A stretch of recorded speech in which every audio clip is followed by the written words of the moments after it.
Welcome back, everyone. We're glad to have you here with us. Every morning at McCarran International Airport in Las Vegas, something unusual happens. Passengers board unmarked planes with no destination listed on any public schedule. No tickets are sold to the general public. No flight numbers appear on departure boards. These are the Janet flights, and they carry workers to the most secretive workplace in America. What do you think it's like to commute to a place that officially doesn't exist? To spend your days working on projects you can never discuss, in buildings you can never photograph, surrounded by technology you can never describe. Tonight, we follow that daily journey into the unknown. Share your thoughts in the comments about what secrets might be worth such extraordinary measures. Now, let's board Flight Janet and discover what it means to work where the world isn't allowed to look. Chapter 1: The Unmarked Terminal. Most travelers passing through McCarran International Airport in Las Vegas never notice it. Gate C12 sits at the far end of the terminal, past the slot machines and souvenir shops, in a section where foot traffic thins to almost nothing. There are no departure monitors here, no airline logos, no destination cities listed on illuminated boards, just a plain glass door marked with a simple sign that reads, "Authorized personnel only." This is where the Janet flights begin. Every weekday morning before dawn, a small group of passengers gathers in this unremarkable corner of one of America's busiest airports. They arrive carrying lunch boxes and coffee cups like any other commuters. But these workers are heading to a destination that doesn't appear on any public map. The waiting area behind that plain glass door is sparse by airport standards. A few dozen chairs arranged in neat rows, fluorescent lighting that gives everything a clinical feel. No shops, no restaurants, no amenities designed to keep travelers comfortable during long delays. This isn't a place where people linger. It's a place where people wait to disappear. By 5:30 in the morning, the first passengers start arriving. They move with the practiced efficiency of people who've made this journey hundreds of times before. ID badges are produced and scanned at the entrance. No one speaks to the security personnel manning the desk. No pleasantries are exchanged. Just the quiet beep of the card reader and the soft click of the door unlocking. The demographic is telling. Middle-aged engineers in polo shirts and khakis, younger technicians carrying tool bags, security contractors in dark clothing. A few individuals in military uniforms with no visible unit patches or name tags. All of them share the same quality of controlled anonymity. They blend into crowds. They don't draw attention. They've mastered the art of being unremarkable. Conversations in the waiting area are carefully neutral. Weather reports, sports scores, generic complaints about traffic on the strip. But listen closely and you'll notice what's missing. No one mentions where they're going. No one discusses their work. No one even acknowledges that they're about to board a flight to anywhere specific. The silence around their shared destination is so complete it becomes its own form of communication. The Janet operation runs with clockwork precision. Flights depart at the same times every weekday: 7:15, 8:45, 10:30. The schedule never varies, and neither do the procedures. Passengers know exactly when to arrive, exactly where to sit, exactly how to behave. Disruptions are rare because the system has been refined over decades to eliminate them. From the main terminal, travelers occasionally catch glimpses of the Janet planes through the windows, plain white aircraft with red trim, parked at distant gates. The Boeing 737s look almost identical to commercial airliners, except for one crucial detail: no airline markings, no company logos, no destination placards. just registration numbers painted in small black letters near the tail. Security around the Janet operation is layered but subtle. The obvious measures are minimal: one guard at the entrance, standard metal detectors, basic screening procedures that wouldn't look out of place at any domestic departure gate, but the real security is invisible. Background checks that stretch back years, clearance levels that take months to obtain, monitoring systems that track every movement within the restricted area. The passengers themselves are part of the security system. They police each other through shared understanding of the rules. A newcomer who asks too many questions is quickly ignored. Someone who speaks too loudly about work is met with silence. The group regulates itself, maintaining the boundaries of acceptable conversation without anyone having to spell them out. What makes the Janet terminal particularly surreal is its location within a normal civilian airport. Families dragging luggage toward vacation flights pass within yards of workers heading to America's most classified facility. Tour groups taking selfies with slot machines are separated by a simple wall from commuters bound for projects that can never be photographed. The ordinary and the extraordinary exist side by side, hidden in plain sight. The departure process is deliberately mundane. Boarding announcements are matter of fact. Flight attendants wear standard uniforms with no special badges or designations. The only unusual element is the destination, which is never spoken aloud. Passengers simply know which flight is theirs, based on the time and gate number. The planes themselves are referred to only by their tail numbers or generic designations like morning service. For decades, this routine has repeated with almost mechanical regularity. Thousands of workers have passed through this unmarked terminal, some for a few months on short-term contracts, others for entire careers spanning 20 or 30 years, all of them bound by the same unspoken agreement to treat their extraordinary commute as utterly ordinary. The Janet Terminal represents something unique in American aviation, a public airport hosting flights to a destination that officially doesn't exist, a place where normal travelers and classified workers share the same building but inhabit completely different worlds, where the most advanced aerospace projects in the country begin with a cup of coffee and a silent wait in an unremarkable room. Every morning, as the sun rises over the Nevada desert, that terminal fills again with the same quiet efficiency. Workers arrive, badges are scanned, and another day's journey to nowhere begins. The routine never changes, but the questions remain. Who are these people? What do they do when they arrive? And what could be so important that it requires this elaborate daily choreography of secrecy? In the next chapter, we'll meet the passengers themselves, the engineers, technicians, and contractors who've built their lives around a commute to the unknown. Chapter 2. The passengers who never talk. They come from every corner of Las Vegas and beyond. Engineers who drove in from Henderson, technicians who caught the red eye from Los Angeles, security contractors who keep apartments near the airport specifically for this commute. By 6 in the morning, they're all here, settling into the familiar rhythm of the most unusual workday routine in America. Meet Sarah. She's been taking the Janet flights for 8 years now. To her neighbors, she works for a defense contractor doing computer systems analysis. That's not exactly a lie, but it's not exactly the truth either. Her actual workplace doesn't appear on any corporate directory. Her business cards list only a phone number and a post office box. When friends ask about her job, she's learned to deflect with practiced skill.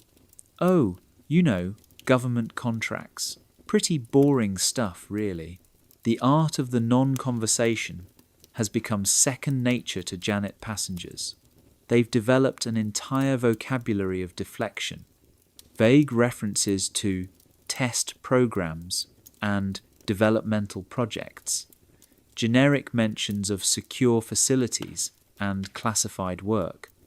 The goal is always the same: provide just enough information to satisfy casual curiosity while revealing absolutely nothing of substance.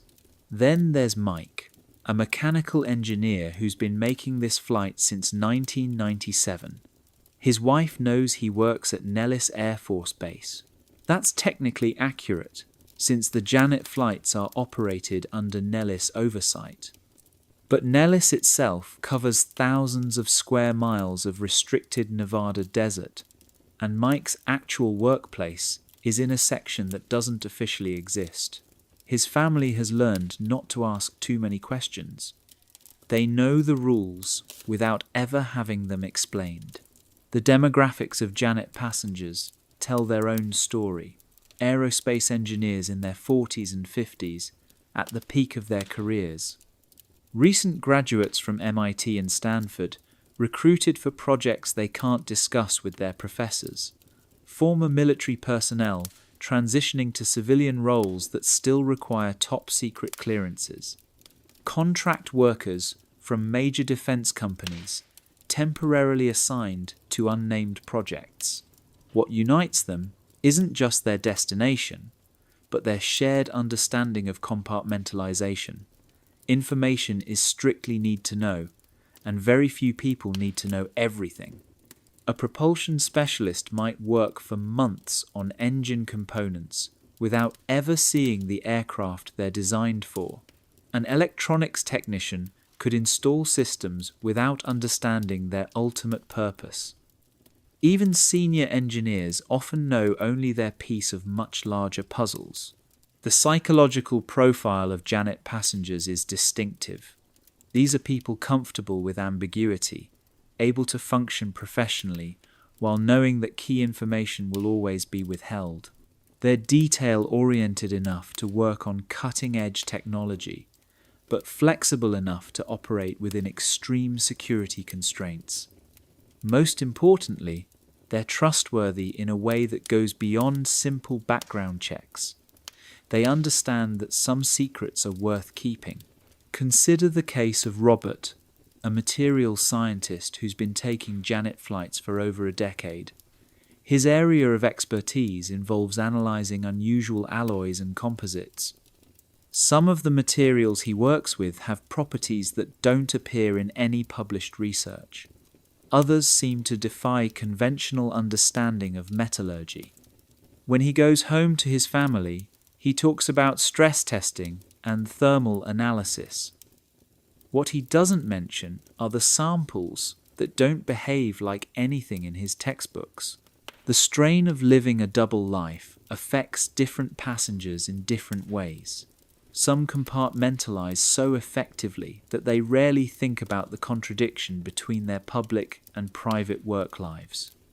Others find the secrecy more challenging, especially when it comes to relationships. Dating becomes complicated when you can't really explain what you do for a living. Marriage requires a partner who's comfortable with unanswered questions. Children of Janet passengers grow up with unusual gaps in family stories. They know daddy or mommy goes to work on special planes, but they're never quite sure where those planes go. Family photo albums have pictures from vacation trips and weekend outings, but no shots from workplace picnics or office parties. These kids learn early that some subjects just aren't discussed, even within the family. The commute itself has shaped a unique subculture. Janet passengers recognize each other in grocery stores and restaurants around Las Vegas, bound together by shared experience they can never openly acknowledge. A brief nod, a knowing smile, sometimes a generic comment about the weather, but never any direct reference to their shared workplace or the projects that employ them. Sleep patterns become another casualty of the Janet lifestyle. The early morning flights mean waking before dawn on weekdays. The intense concentration required for classified work often makes it difficult to unwind at night. Many passengers develop routines for transitioning between their secret professional lives and their normal personal ones. Some exercise, others read, a few have taken up meditation as a way to process the day without talking about it. The length of service varies dramatically among Janet passengers. Some are there for specific short-term projects, flying out to Nevada for a few months before returning to conventional jobs. Others have built entire careers around this commute, taking the same flights for 20 or 30 years.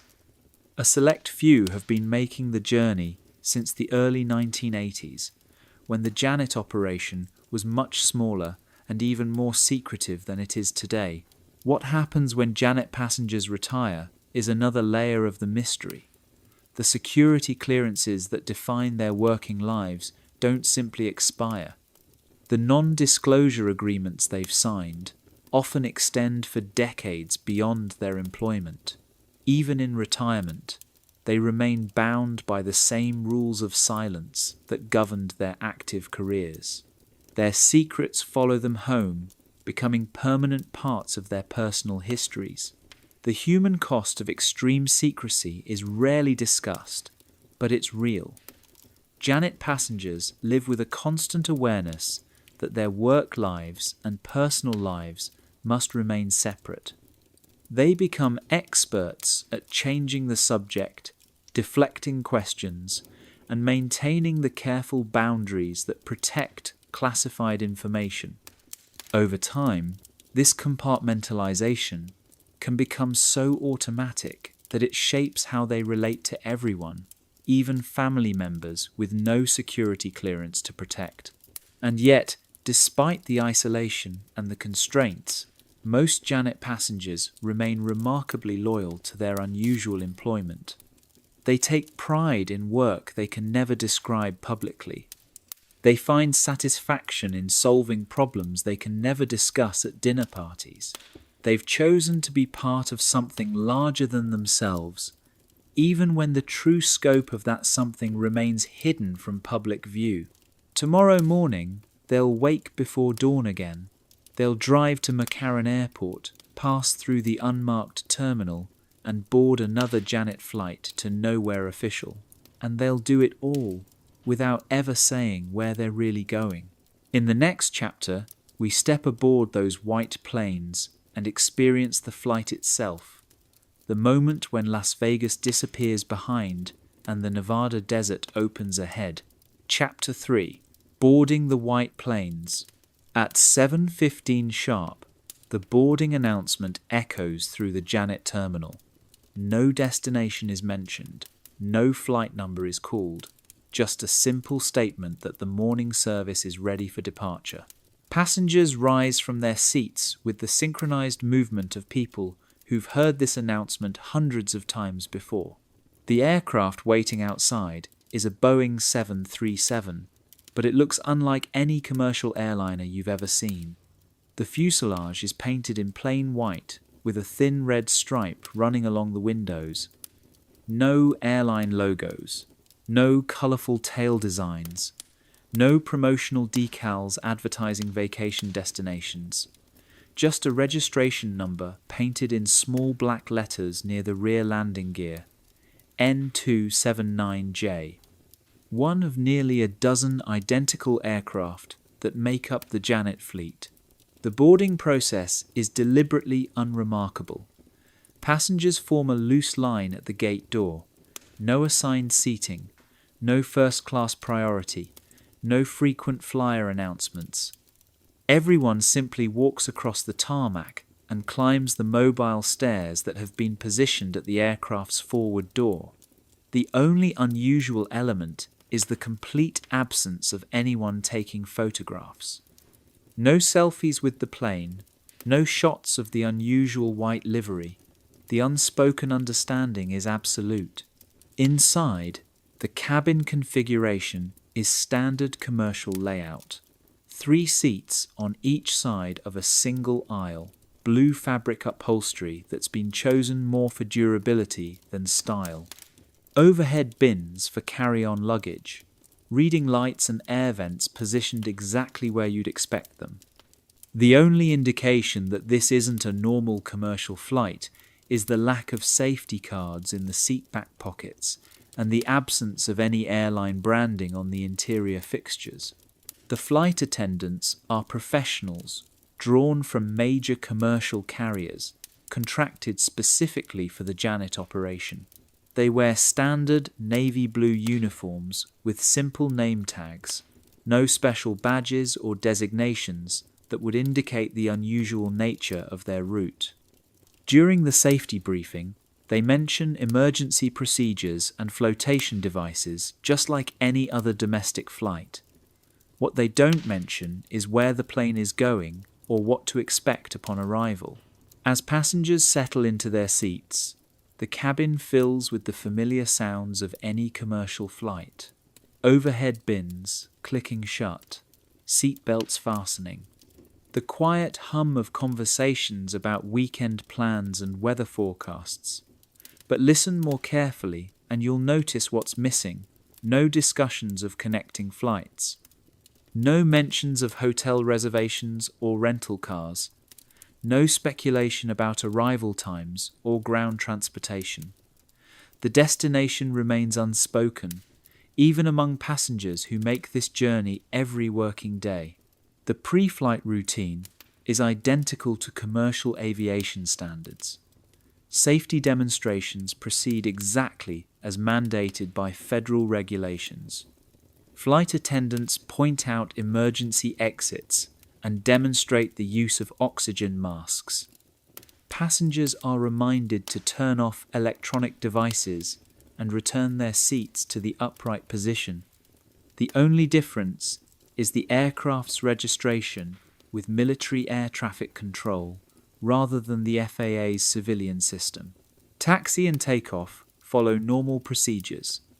The pilot announces wind conditions and expected flight time, though no destination city is mentioned.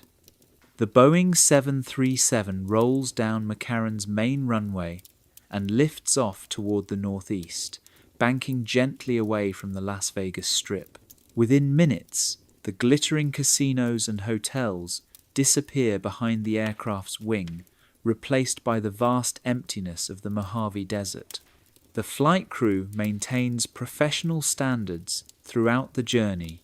Flight attendants offer beverages and snacks during the 45-minute flight. The pilots provide periodic updates on altitude and weather conditions, but certain standard announcements are notably absent. No mention of the local time at the destination. No information about connecting gates or ground transportation. No welcome to whatever city the plane is approaching.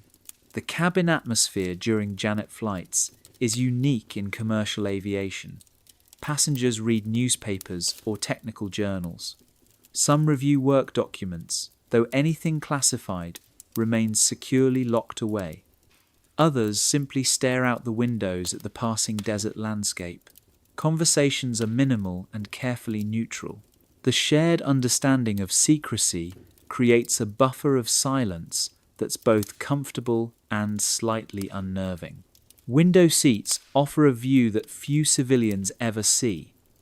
The flight path crosses some of the most restricted airspace in the United States.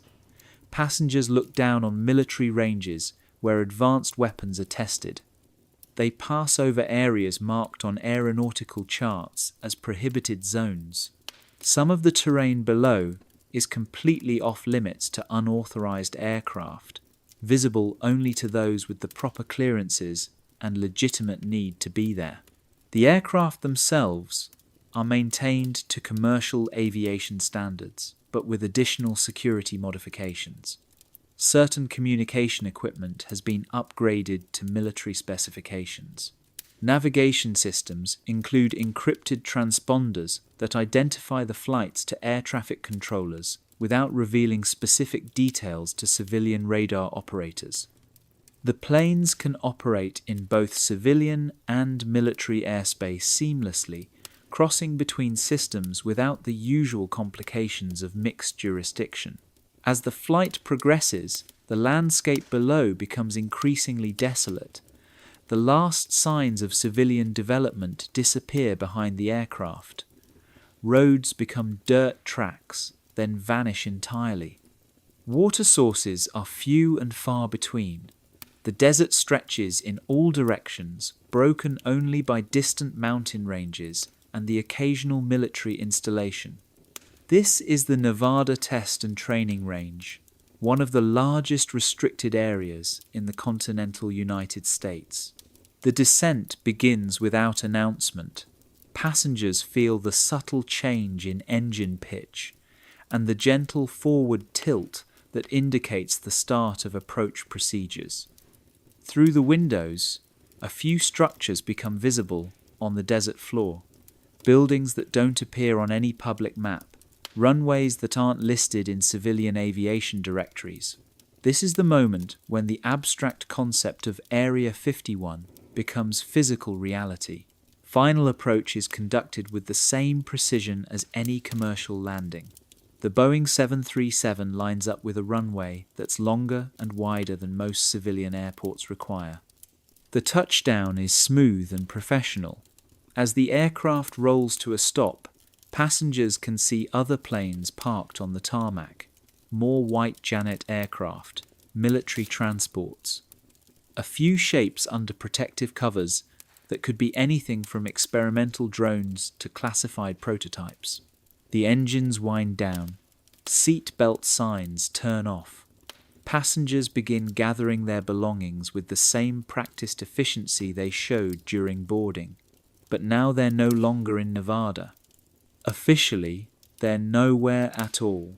They've arrived at a destination that doesn't exist on any public map, carried there by flights that don't appear on any civilian schedule. As the cabin door opens, passengers prepare to step into one of the most secretive workplaces in the world. The morning commute to nowhere is complete.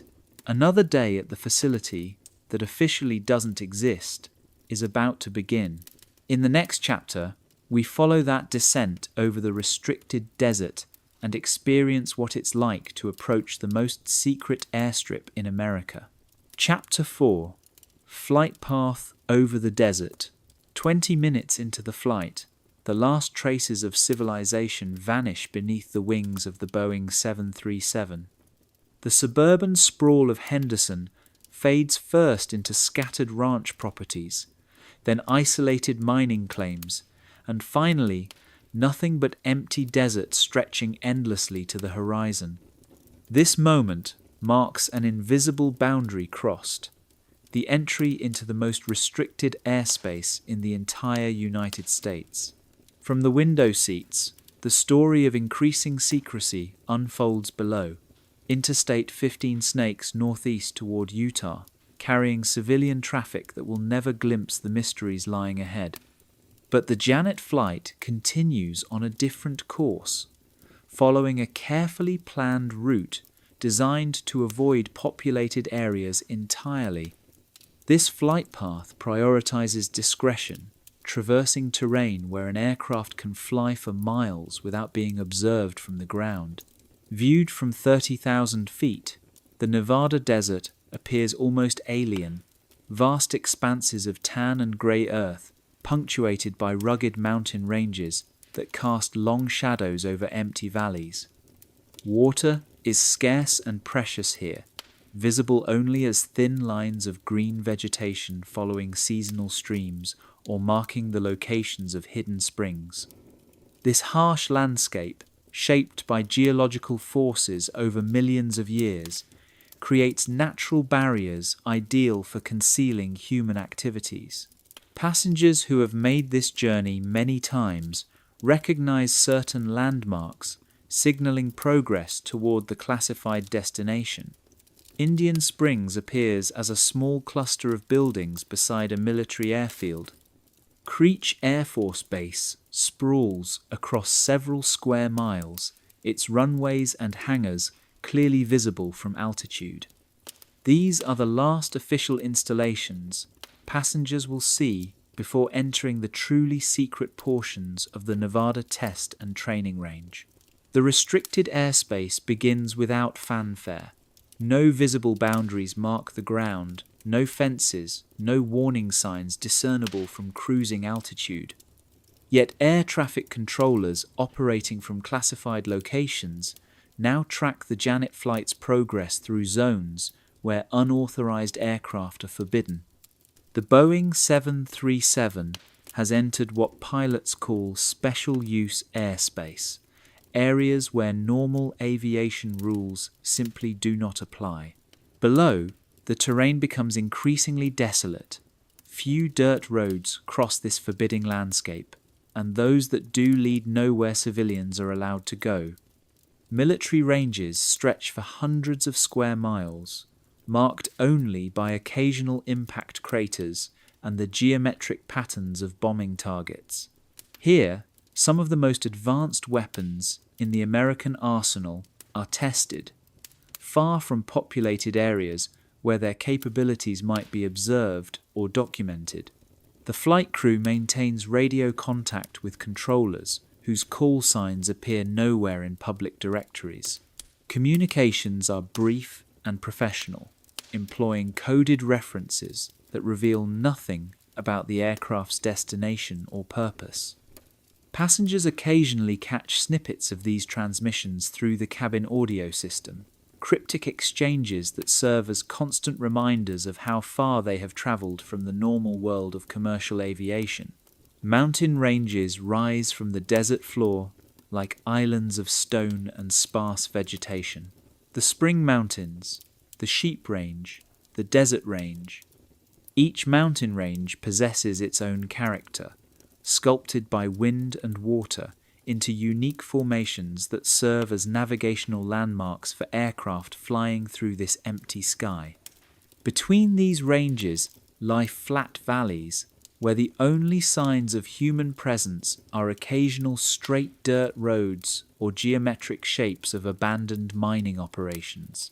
As the flight progresses deeper into restricted territory, passengers with window seats may glimpse installations invisible on civilian maps, radar sites perched atop mountain peaks, communication arrays bristling with antenna towers, small clusters of buildings serving purposes known only to those with proper clearances.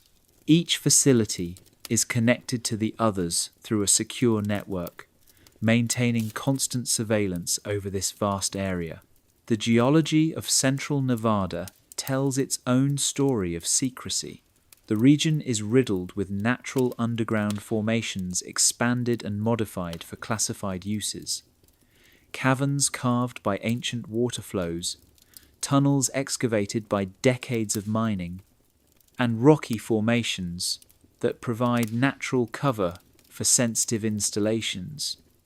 The very landscape itself has become part of the infrastructure, keeping America's most advanced programs hidden from public view. About 40 minutes into the flight, subtle changes in engine pitch and aircraft attitude signal the start of descent procedures. Through the windows, passengers see their destination approaching, though many of the most important features remain invisible at this altitude. Groom Lake appears as a pale scar on the desert floor, a dry lakebed carved by nature into the perfect shape for a runway. Mountains surrounding the lake rise like protective walls, shielding the facility from unauthorized observation. The final approach takes the Janet flight over terrain few people have ever seen up close. Military ranges where advanced weapons are tested under conditions of extreme secrecy. Research facilities developing technologies years, even decades, ahead of public knowledge. Storage areas where equipment too sensitive for normal bases is kept under the highest security. This hidden infrastructure forms the backbone of American military superiority, scattered across hundreds of square miles of empty desert. Radio chatter increases as the aircraft enters the traffic pattern for its classified destination. Other aircraft share this restricted airspace: military transports carrying classified cargo, experimental aircraft on test flights, occasional visitors from Washington or distant contractors. All are tracked and controlled by air traffic systems completely isolated from civilian aviation. The landscape below tells a story of decades of secret activity. Geometric patterns mark locations of buried facilities. Straight lines scratched into the desert indicate vehicle routes connecting hidden installations. Areas of disturbed earth reveal underground construction, scars from explosive testing and materials research, all invisible to satellite imagery or aerial photography taken outside the restricted zone. As the Boeing 737 lines up for final approach, passengers get their first clear view of the facility that will be their workplace for the next 8 to 10 hours. Buildings and hangars arranged in patterns intelligible only to those versed in classified operations. Runways longer and wider than those civilian airports require, designed to accommodate aircraft with unusual flight characteristics. Parking areas where objects under protective covers hint at technologies not yet ready for public disclosure. The descent continues over a landscape shaped by human purpose, but remaining fundamentally wild. Desert plants adapted to extreme conditions dot valleys between the mountains. Wildlife, having learned to coexist with classified activities, move through terrain that doubles as natural habitat and security buffer. The integration of natural landscape and artificial secrecy creates something truly unique in the modern world. In the final moments before touchdown, passengers observe other aircraft on the ground: white Janet planes waiting for return flights to Las Vegas, military transports in standard camouflage patterns, shapes under covers that could be anything from conventional aircraft to prototypes of technologies undisclosed for years or decades. This is the visible surface of operations that extend far beyond what any individual is allowed to know. The landing is smooth and professional, touching down on a runway that exists on no public map. As the aircraft slows to a stop, passengers prepare to disembark into one of the world's most secretive workplaces. The flight from Las Vegas is complete, but the real journey into the unknown is only just beginning. In the next chapter, we experience what it is like to land at the most secure airstrip in America and take those first steps into Area 51 itself. Chapter 5: The Approach to Groom Lake. At 8,000 feet, Groom Lake appears through the aircraft windows as a pale ghost on the vast desert floor. The dry lake bed stretches 3.5 miles across, its surface baked to the color of old bone by decades of relentless Nevada Sunday. From this altitude, it looks perfectly flat and featureless, a natural runway shaped by ancient waters and preserved by the harsh desert climate. The Boeing 737 banks gently to the left, beginning its final approach to one of the most restricted airstrips in the world. Below, the geometric patterns of human construction stand out sharply against the organic curves of the surrounding landscape. Runways arranged in precise angles, buildings clustered in functional groups, and roads connecting facilities with mathematical straightness. This is where nature and secrecy have combined to create something truly unique in aviation. Passengers press closer to the windows as details emerge from the desert haze. The main runway stretches nearly 3 miles across the lake bed, far longer than most civilian airports require. Its surface appears to be standard asphalt and concrete, but its dimensions suggest it was built to accommodate aircraft with unusual flight characteristics, planes that might need extra distance for takeoff or landing. or craft that might not follow conventional aerodynamic rules. The control tower rises from the desert floor like a lighthouse in an ocean of sand and scrub brush. Air traffic controllers inside are guiding not just the Janet flight but other aircraft whose movements are choreographed with exacting precision. A C-130 military transport holds in a distant pattern. An unmarked business jet waits patiently for clearance to depart. The airspace above Groom Lake is busy, despite being invisible to the outside world. Hangars dot the landscape in arrangements that make sense only to those who understand the complex requirements of classified operations. Some are enormous structures capable of housing aircraft the size of passenger jets. Others are smaller, more specialized buildings designed to conceal prototype vehicles or exotic testing equipment. A few appear to be built partially underground, with only their rooflines visible above the desert surface. The approach path takes the Janet flight directly over the most sensitive areas of the facility. Passengers catch glimpses of objects under protective covers, parked between buildings, shapes that could be conventional aircraft or something far more unusual. The covers themselves tell a story of concealment, shielding whatever lies beneath from casual observation and overhead surveillance by foreign satellites. Security is visible but understated. Guard towers mark the perimeter of the most sensitive areas. Patrol vehicles move along internal roads, their routes carefully planned to maintain coverage without interfering with operations. Personnel on the ground go about their duties with the practiced efficiency of people who work in one of the most secure environments in America. Everything moves according to procedures refined over decades of classified activity. The final moments of approach reveal details few unauthorized eyes have ever seen. Fuel storage areas designed to supply aircraft that might not use conventional jet fuel. Test equipment positioned to monitor operations that do not appear in any public research journals. Communication arrays connecting this isolated facility to a network of classified installations around the world. Each element serves a purpose in the larger mission of keeping America's most advanced technologies hidden from view. Radio transmissions become more frequent as the aircraft enters the final phase of landing procedures. Pilots and controllers exchange information using codes and references that mean nothing to casual listeners.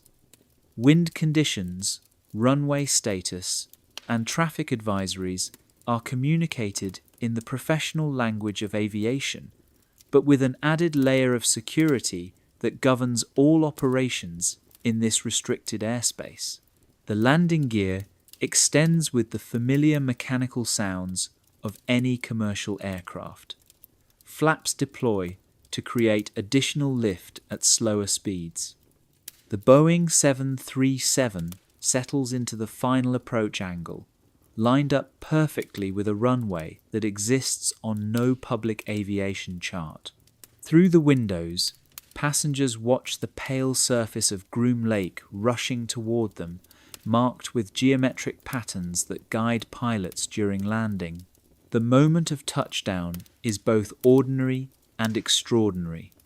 The aircraft's tires make contact with the runway surface with the same solid thump heard in any commercial landing. But this is happening at a location that officially does not exist, carrying passengers to jobs they can never fully describe. The contradiction between the mundane mechanics of flight and the extraordinary nature of the destination creates a surreal quality that never quite fades. As the Boeing 737 rolls down the runway, passengers get their closest look at the infrastructure supporting some of America's most classified programs.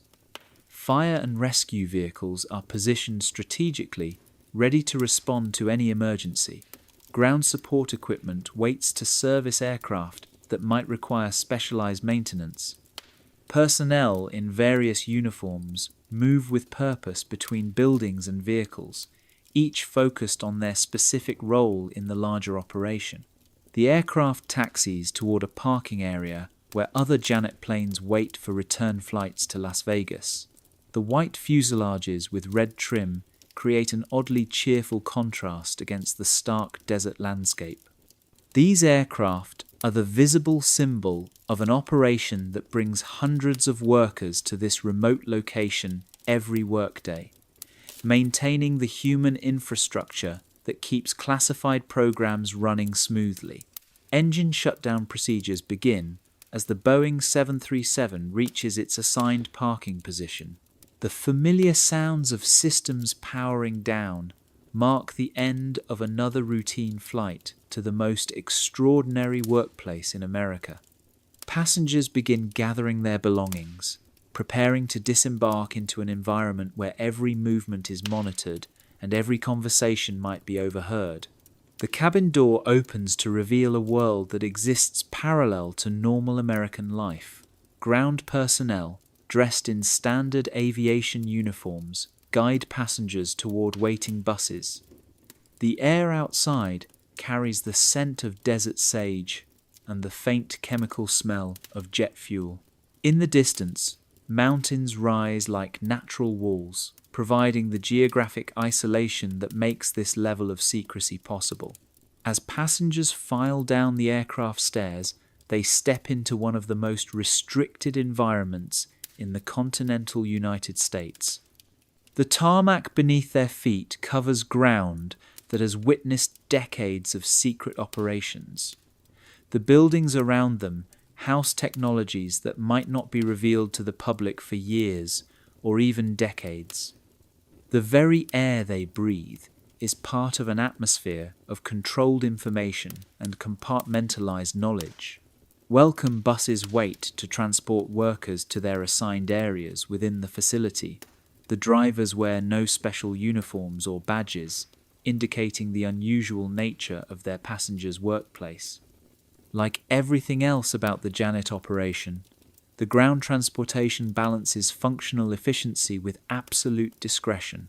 Just another day at the office that officially does not exist. The Boeing 737's engines begin their cool-down cycle as passengers disappear into buses bound for their classified workstations. Soon, another group of workers will board for the return flight to Las Vegas, completing the daily cycle that keeps this remote facility staffed with the expertise needed for projects that push the boundaries of known technology. Standing on the tarmac at Groom Lake, surrounded by mountains and endless desert, workers are as isolated from the outside world as possible while remaining within the continental United States. They have arrived at the heart of American aerospace secrecy, where the impossible becomes routine and the extraordinary is just another day at work. In the next chapter, we follow those buses into the facility itself and discover what daily life is like inside the most secret workplace in America. Chapter 6. Life inside the restricted zone. The buses that meet the Janet flights are unremarkable white vehicles, their windows heavily tinted and lacking any identifying markings. As the workers board these buses, they cross the final layer of security that separates their classified workplace from the outside world. The drivers are seasoned professionals who have been making these same routes for years, expertly navigating internal roads that do not appear on any GPS system or civilian map. The ride from the airstrip to the various work areas takes passengers through a landscape that merges natural desert terrain with carefully designed security infrastructure. Guard posts watch over key intersections, while warning signs clearly mark the boundaries between different security zones. Electronic sensors track the movement of every vehicle within the facility, ensuring that no one travels beyond their authorized areas without the necessary clearance and an escort.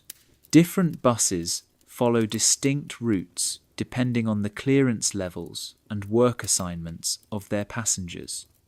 Some head straight to the main administrative complex, a collection of low-slung buildings that could easily be mistaken for a corporate office park if not for the presence of armed guards and multiple security checkpoints. Others take longer, winding routes to more remote facilities scattered throughout the vast restricted zone, areas where highly specialized work demands further isolation from even other classified projects. The morning commute through Area 51 reveals a meticulously organized environment, one of America's most compartmentalized workplaces. The arrangement of buildings serves not only functional efficiency, but also strict security purposes, limiting sight lines between different operational areas. Workers assigned to one project may spend years at the facility without ever seeing the buildings housing other projects. In this way, the physical layout itself becomes a critical component of the security system. Security badges govern nearly every aspect of daily life within the restricted zone. Color coding, magnetic strips, and embedded chips do more than control access to buildings. They determine which cafeteria lines workers may use, which parking areas they are assigned to, and even which restrooms are available to them. The badge acts as a constant reminder that information is compartmentalized at every level of operation. The main cafeteria is a fascinating microcosm of controlled social interaction. Workers from vastly different projects sit at the same tables, but conversations remain strictly generic. Discussions revolve around weather reports, sports scores, and weekend plans, while technical talk is conspicuously absent. Instead, neutral topics dominate, carefully chosen to avoid revealing any classified information. The silence surrounding work activities is so complete that it becomes its own subtle form of communication. Food services at the facility are contracted to civilian companies, but with significant security modifications to reflect the unusual nature of the workplace. Delivery trucks are rigorously searched and escorted at all times. Kitchen staff undergo extensive background checks. Even the menu planning process is carefully reviewed to ensure that special dietary requirements do not inadvertently disclose personnel assignments or operational schedules. Lunchtime becomes yet another exercise in operational security. Work assignments are distributed through a system designed to minimize the information any single person holds about overall operations. Engineers might receive blueprints for individual components without ever seeing the larger systems those parts belong to. Technicians may spend months installing equipment without understanding its ultimate purpose. Administrative personnel process paperwork encoded with references that mean nothing without additional context, which they are not given. The daily rhythm of classified work creates a unique culture. Coffee breaks occur on schedule, but conversations are carefully bounded. Project meetings take place in secure conference rooms, equipped with sound dampening and electronic countermeasures. Water cooler discussions focus on anything except the work that brought everyone to this remote desert location. Social interaction is encouraged, yet severely constrained by the facility's security requirements. Transportation inside the facility is tightly controlled to reinforce compartmentalization. Workers are assigned specific shuttle routes that serve only their authorized areas. Golf carts and maintenance vehicles move along predetermined paths designed to prevent accidental exposure to sensitive activities. Even walking between buildings requires advance approval and often an escort, ensuring that no one inadvertently glimpses operations above their clearance level. Security presence is constant, but deliberately low-key. Guards are posted at every checkpoint, maintaining a professional demeanor that does not draw attention to the extraordinary nature of their workplace. Electronic surveillance monitors every public space, but the cameras are small and unobtrusive. The objective is to maintain security without creating an atmosphere of paranoia that could hinder productive work. Different zones within the facility operate under varying security protocols. Administrative areas resemble almost normal office environments, complete with cubicles, conference rooms, and standard office equipment. Technical sections, however, require additional access controls and constant monitoring. Certain specialized facilities enforce full escort policies, where visitors are accompanied at all times by cleared personnel to prevent unauthorized observation. Personal electronic devices are either prohibited outright or heavily restricted depending on the security classification of each area. Cell phones may be permitted in administrative zones, but are banned from technical areas. Cameras are forbidden throughout the facility. Even personal laptops must undergo inspection and approval before being allowed on site. The digital isolation mirrors the physical separation from the outside world. Shift changes exemplify the carefully choreographed nature of operations at this classified facility.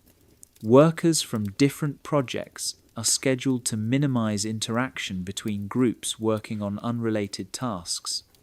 Parking assignments, shuttle timetables, and break times are all coordinated to maintain the compartmentalization that keeps sensitive information secure. The transition between one workday and the next happens with clockwork precision. The on-site medical facility highlights the unique requirements of classified operations. Healthcare providers hold the same security clearances as other personnel. Medical records are stored in highly secure systems with protections beyond typical patient privacy standards. Even routine workplace injuries require special reporting procedures that avoid disclosing how or where the incidents occurred. Emergency procedures are regularly rehearsed but modified to reflect the sensitive nature of the facility. Evacuation routes are designed to maintain security during crisis situations. First aid training includes protocols for dealing with injuries potentially caused by experimental equipment or unusual materials. Fire and safety systems are integrated with security measures to ensure emergency responses do not compromise ongoing operations. Recreation facilities offer controlled opportunities for social interaction. A small gymnasium provides exercise equipment and space for informal sports. Reading areas are stocked with newspapers, magazines, and books that have been carefully screened for security concerns. Television programming is limited to channels selected to avoid inadvertently revealing information about current operations or personnel. The workday at Area 51 ends as precisely as it begins.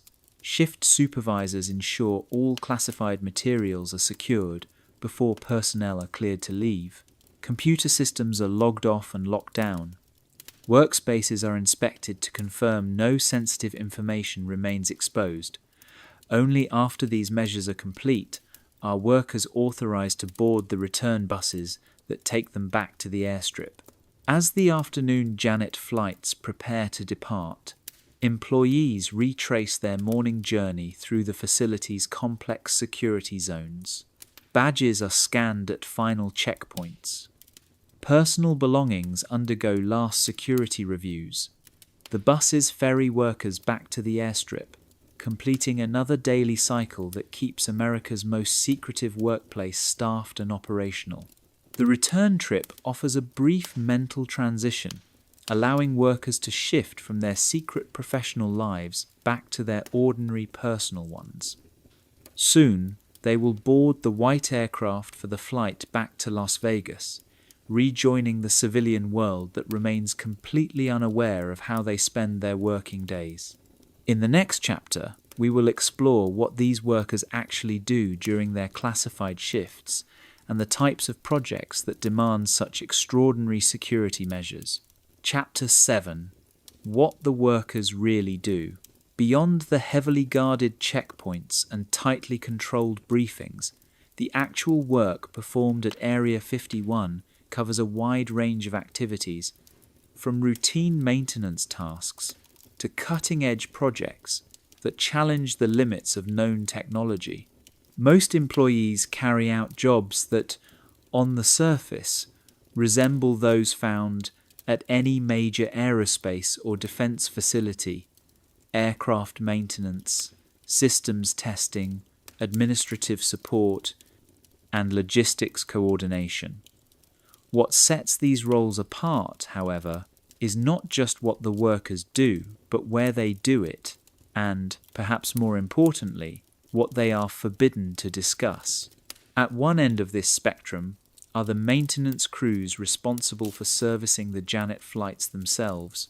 These aircraft are primarily Boeing 737s, modified for secure passenger transport to and from the secret base.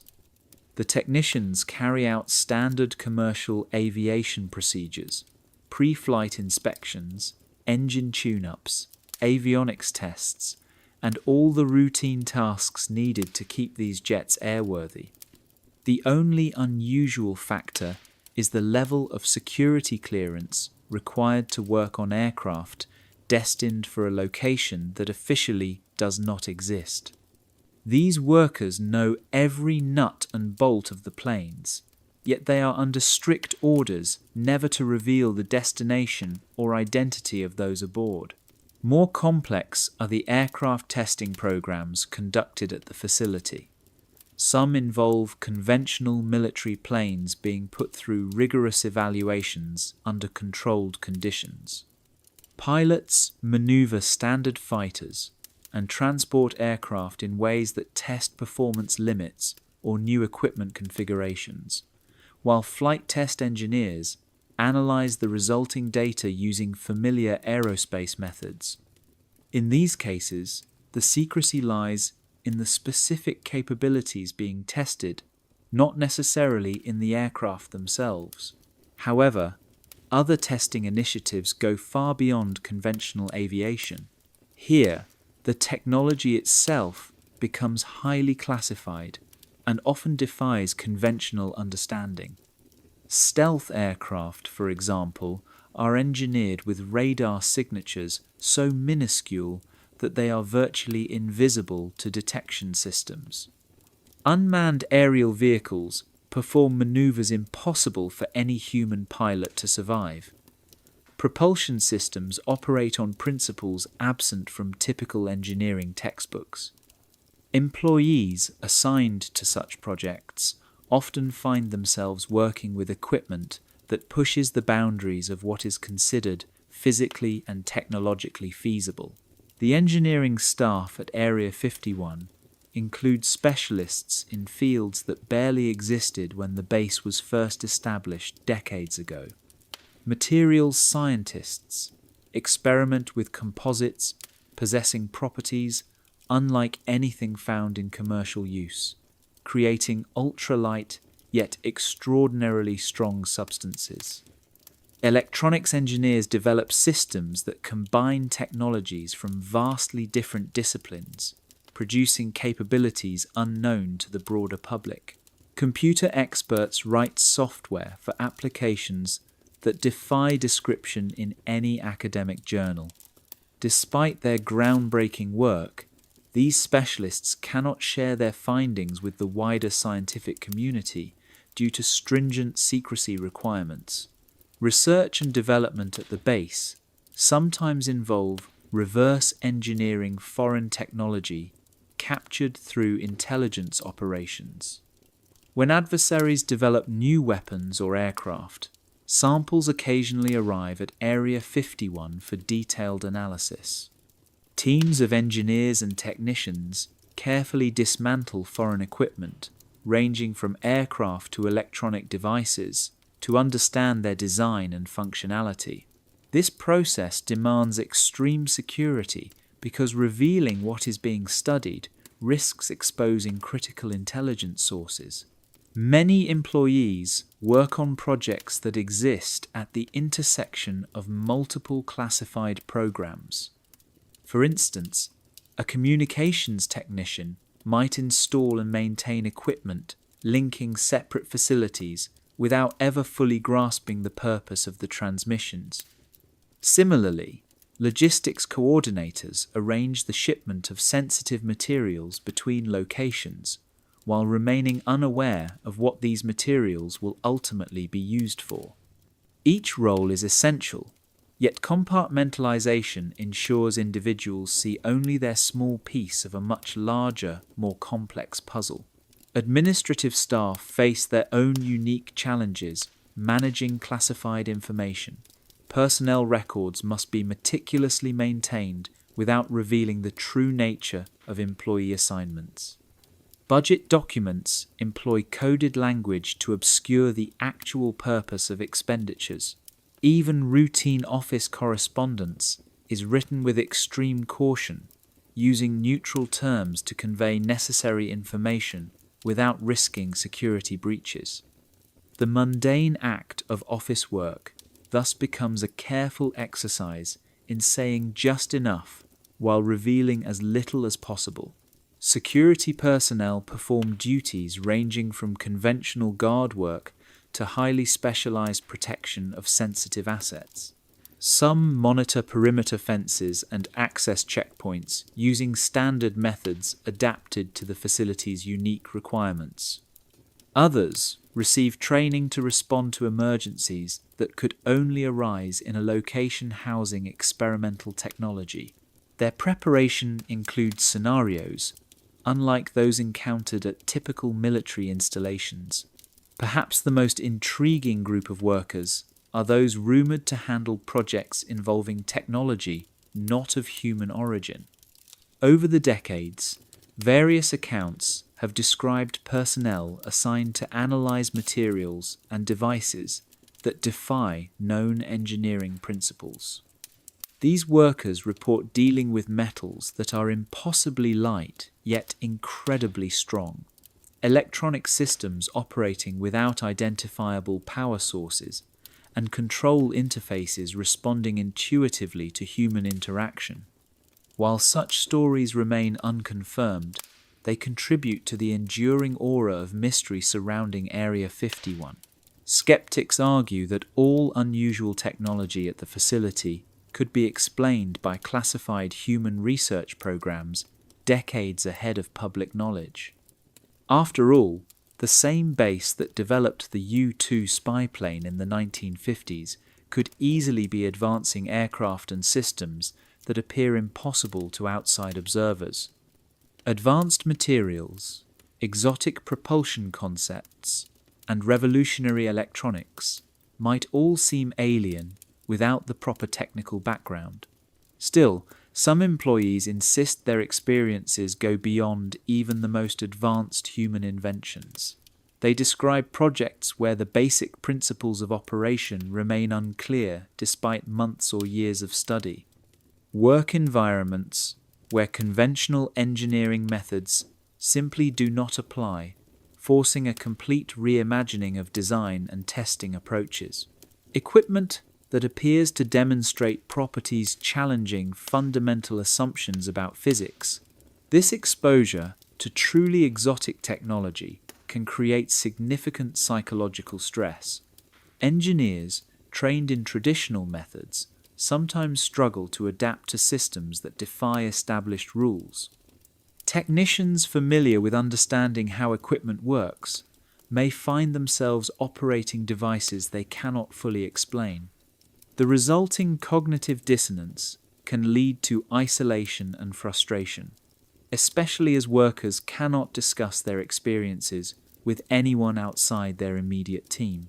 Quality control and testing for such unconventional projects require novel methodologies. Standard measurement techniques often fail when applied to materials with unfamiliar properties. Performance criteria must be redefined, and documentation systems adapted to record observations without full understanding. Workers become pioneers, developing entirely new approaches for dealing with technology that fits no existing category. Training for specialized roles frequently focuses more on security protocols than on technical details. Employees may spend weeks learning how to safely handle classified materials without ever being told what those materials actually are. Briefings cover emergency procedures described only in vague terms, emphasizing strict adherence to protocol over explanation. One of the greatest challenges faced by many Area 51 workers is their isolation from the broader professional community. Engineers cannot share project details at conferences. Researchers are unable to publish findings. Technicians cannot exchange ideas with colleagues elsewhere. Intellectual stimulation comes solely from the small circle of cleared personnel working on the same projects. Career progression in this secretive world also differs markedly from traditional employment. Expertise becomes highly specialized and largely non-transferable. Skills honed on classified projects cannot be listed on resumes or discussed in job interviews. Professional reputations are built entirely within the closed community of cleared personnel, where success is measured as much by discretion as by technical achievement. For many dedicated employees, their classified careers become a defining part of their identity. They take pride in contributing to projects that push the boundaries of human knowledge and capability, even if their contributions will never be publicly acknowledged. The sense of being part of something larger and more significant than conventional commercial work sustains them despite the personal costs of extreme secrecy. As the workday ends and employees prepare to board the Janet flights returning to Las Vegas, they shed their extraordinary roles and transition back to their public identities as engineers, technicians, and defense contractors. The groundbreaking work they completed remains locked away within secure facilities, classified at levels ensuring it will never be discussed outside the restricted zone. In the next chapter, we will explore the psychological burden of carrying secrets that can never be shared and what it means to live a double life, where your most important work remains forever hidden. Chapter 8: The Weight of Secrecy. Living with classified information imposes psychological burdens that few people outside the intelligence or defense communities ever experience. For those known as Janet passengers, civilian contractors, and government personnel who commute daily to the highly secretive Area 51, the weight of secrecy is not limited to working hours. It permeates every interaction, relationship, and personal identity. The compartmentalized world behind locked doors and desert runways follows them home each night, embedded in their lives like a shadow they cannot shake. The strain begins with the most routine of social interactions. When a neighbor casually asks, "So, what do you do for a living?" Janet passengers must rely on vague, pre-approved responses that obscure more than they reveal. They learn to deflect, change the subject, and use technically true but utterly uninformative language. Over time, this constant self-censorship corrodes authentic communication, making even casual conversations feel like interrogations. As the habit of withholding deepens, many begin to feel isolated within their own neighborhoods and friend groups. Nowhere is this burden felt more deeply than within the family unit. Spouses are required to live with blank spaces in their partner's daily life. A husband may return home after a 10-hour day, but be unable to explain where he went, what he did, or why he looks so exhausted. Children are raised with an understanding that questions about mommy or daddy's job will not be answered, not because their parents do not love them, but because they are not allowed to tell. Over time, these families develop unspoken rules. What can be asked, what cannot, and when silence is the only appropriate response.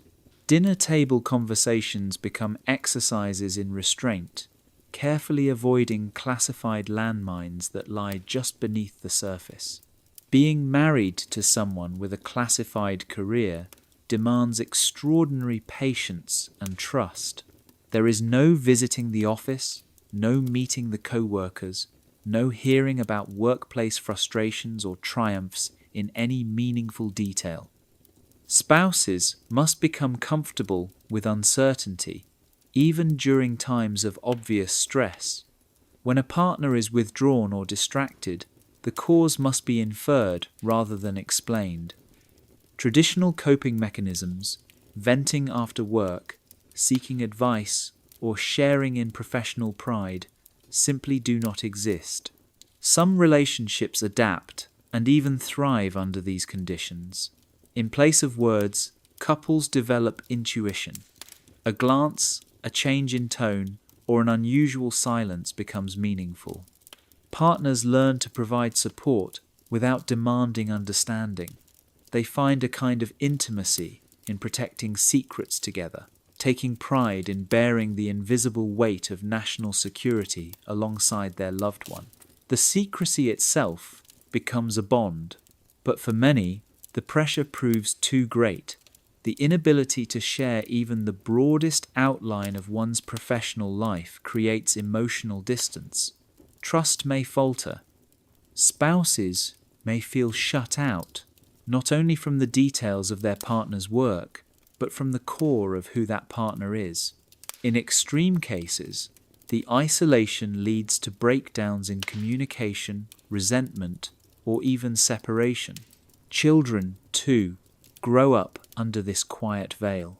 They become unusually skilled at redirecting conversations with curious classmates, quickly learning how to live with half-truths and open questions. Family photo albums rarely include images of take your child to work day or holiday office parties. Over the years, these children develop a respect for privacy that few others their age can understand. Outside the home, social relationships are equally complicated. Janet passengers often avoid work-related conversations entirely, fearing accidental disclosures. This limits friendships, restricts networking, and prevents any meaningful discussion of career ambitions or frustrations. To the outside world, their jobs are ordinary, even dull. The most meaningful accomplishments of their professional lives are hidden away behind clearance levels and locked doors. Within the classified community, however, informal support networks offer a rare sense of solidarity. People with similar security clearances tend to gravitate toward one another. They speak in coded generalities, share subtle acknowledgements, and provide emotional outlets that do not risk breaching protocol. These relationships, though bounded, offer a kind of relief, a reminder that someone else understands the rules of this peculiar game. Mental health becomes a particularly challenging issue in such environments. Conventional therapy assumes openness and communication, but Janet passengers are often prohibited from discussing even the basic sources of their stress. Unless therapists hold the appropriate security clearances, which is rare, many workers must find other ways to process their emotions. Some rely on writing, physical activity, or compartmentalization techniques taught during security briefings. Others simply endure in silence. Professional development is similarly hindered. Attending industry conferences or publishing technical papers is not usually an option. Workers cannot describe the technologies they are developing, the problems they are solving, or the teams they are leading. As a result, promotions and career advancement depend largely on opportunities within the classified world. Changing employers can be nearly impossible without a way to validate one's experience. Even writing a resume becomes complicated when entire decades of work must be described in vague, generic terms. Yet, for some, the sacrifices are worth it. The knowledge that their work supports national defense or pushes the boundaries of scientific exploration brings a quiet satisfaction. They do not need public recognition to feel proud. Their reward lies in the mission itself. Still, others struggle with the disconnect between public identity and private achievement. Socially, they present themselves as ordinary engineers, technicians, or analysts, while secretly contributing to projects of profound importance. The most exciting parts of their lives remain hidden, perhaps forever. As retirement nears, many realize that their experience is difficult to translate into the civilian world. Skills honed in highly specialized environments may not have obvious equivalents outside. Some workers find themselves effectively trapped, continuing in classified roles simply because they have nowhere else to go. And so, each evening, as Janet passengers board the unmarked Boeing aircraft at Area 51 and fly back to Las Vegas, they begin the delicate mental shift between two identities. The flight itself, a short journey across the Nevada desert, offers a quiet moment of transition. By the time they land, they have once again become husbands, wives, parents, and neighbors. They leave behind the world of secrets, if only for a few hours, before returning the next morning to begin the cycle anew. In the next chapter, we will explore what happens when these double lives continue into the evening hours, and how secrecy influences personal freedom long after the workday ends. Chapter 9. After Hours in the Desert. As the afternoon shadows stretch long across the vast Nevada desert, the workday at Area 51 begins to wind down with a quiet precision that mirrors every other facet of the facility's operations. Computers are carefully logged off and secured. Classified documents are returned to locked safes with meticulous care. Work areas undergo thorough inspections to ensure no sensitive materials have been left exposed or vulnerable. This transition from active work to secure shutdown follows protocols refined over decades, designed to protect the facility's secrets at every turn. The end-of-shift routines serve not only security but also efficiency. Hundreds of employees must exit the premises in an orderly and discreet manner. Schedules are staggered between different departments and clearance levels to prevent congestion at checkpoints and to minimize the risk of personnel from separate classified programs crossing paths. Those working on the most sensitive projects often leave first, disappearing quietly before others begin their own departure process. Every movement, even at day's end, is part of a broader choreography shaped by secrecy. Before employees leave their assigned zones, final security checks are conducted. Identification badges are scanned at multiple exit points to verify authorization. Personal belongings are screened, with particular attention paid to devices, bags, or clothing that may have been exposed to classified materials. Any electronic items that were permitted inside receive extra scrutiny. Only after passing this series of inspections are individuals cleared to board the buses that return them to the Janet terminal. The bus ride from Groom Lake back to McCarran Airport offers the first psychological shift of the evening. Conversations on board remain guarded, often centered on neutral topics like sports, weather, or weekend plans. Yet the atmosphere noticeably softens compared to the intensity of the workday. As the miles roll by and the landscape transitions from restricted airspace to open desert, employees begin to shed the tension of their classified responsibilities. Boarding the Janet flights in the afternoon mirrors the morning's process, but with subtle changes. Passengers are often visibly tired, the mental toll of the day showing in their posture and expressions. The manifest typically matches the morning's, as most workers maintain consistent weekly schedules. The predictability of seeing the same faces twice daily offers a sense of normalcy in what is otherwise an extraordinary and secretive daily routine. The return flight to Las Vegas usually occurs during the golden hour, when the setting sun casts the desert in warm amber tones.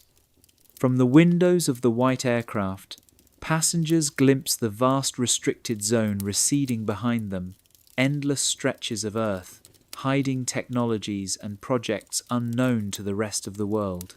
The brief 45-minute journey gives workers a moment of calm before re-entering the civilian world. Inside the cabin, passengers decompress quietly. Some read books or magazines, reconnecting with the outside world. Others close their eyes and rest, though sleep rarely comes easily after a day of tightly controlled communication and high-stakes problem-solving. Many use the flight to plan their evening activities, mentally transitioning from the compartmentalized world of secrecy to the openness of home life. As the plane descends into McCarran Airport, the contrast is immediate. Las Vegas glows ahead, bustling, colorful, alive with entertainment and openness. The psychological shift from isolation to visibility takes place in minutes. Within the Janet terminal, employees adopt their public personas. Though it connects to the civilian airport, the terminal serves as an invisible border between two entirely separate existences. The drive home provides a valuable buffer between these two worlds. Workers use the commute to mentally rehearse neutral responses to questions from family and friends. Many become skilled in redirecting conversations or offering vague but believable explanations about their day. This time in the car is more than transportation, it is preparation. At home, the compartmentalization continues. Dinner conversations focus on children, school events, home repairs, or the latest news never work. Employees become adept at fully engaging in family life while keeping the secrets of their professional roles hidden. It is a delicate balancing act between presence and omission, truth and silence. Social situations require similar skill. At neighborhood barbecues, birthday parties, or casual gatherings, workers often describe their jobs as something generic: logistics, engineering, or administrative support. Some develop cover stories they maintain consistently, while others rely on vagueness to deflect interest. In either case, protecting classified information means always being on guard. Physical and emotional well-being are important parts of after-hours life. Many employees develop private exercise routines to relieve the stress of their secretive work. Others take refuge in hobbies, gardening, woodworking, music, activities that allow them to disconnect from the mental demands of classified programs. These outlets become essential for mental balance. The daily psychological toggling between two realities affects individuals in different ways. Some thrive on the structure, finding purpose in their contributions to national security. Others struggle with the burdens of secrecy, longing for openness or public recognition that can never come. For many, the ability to compartmentalize becomes both a skill and a survival mechanism. Evenings also include preparation for the next day. Clothes are selected with dress codes and security screenings in mind.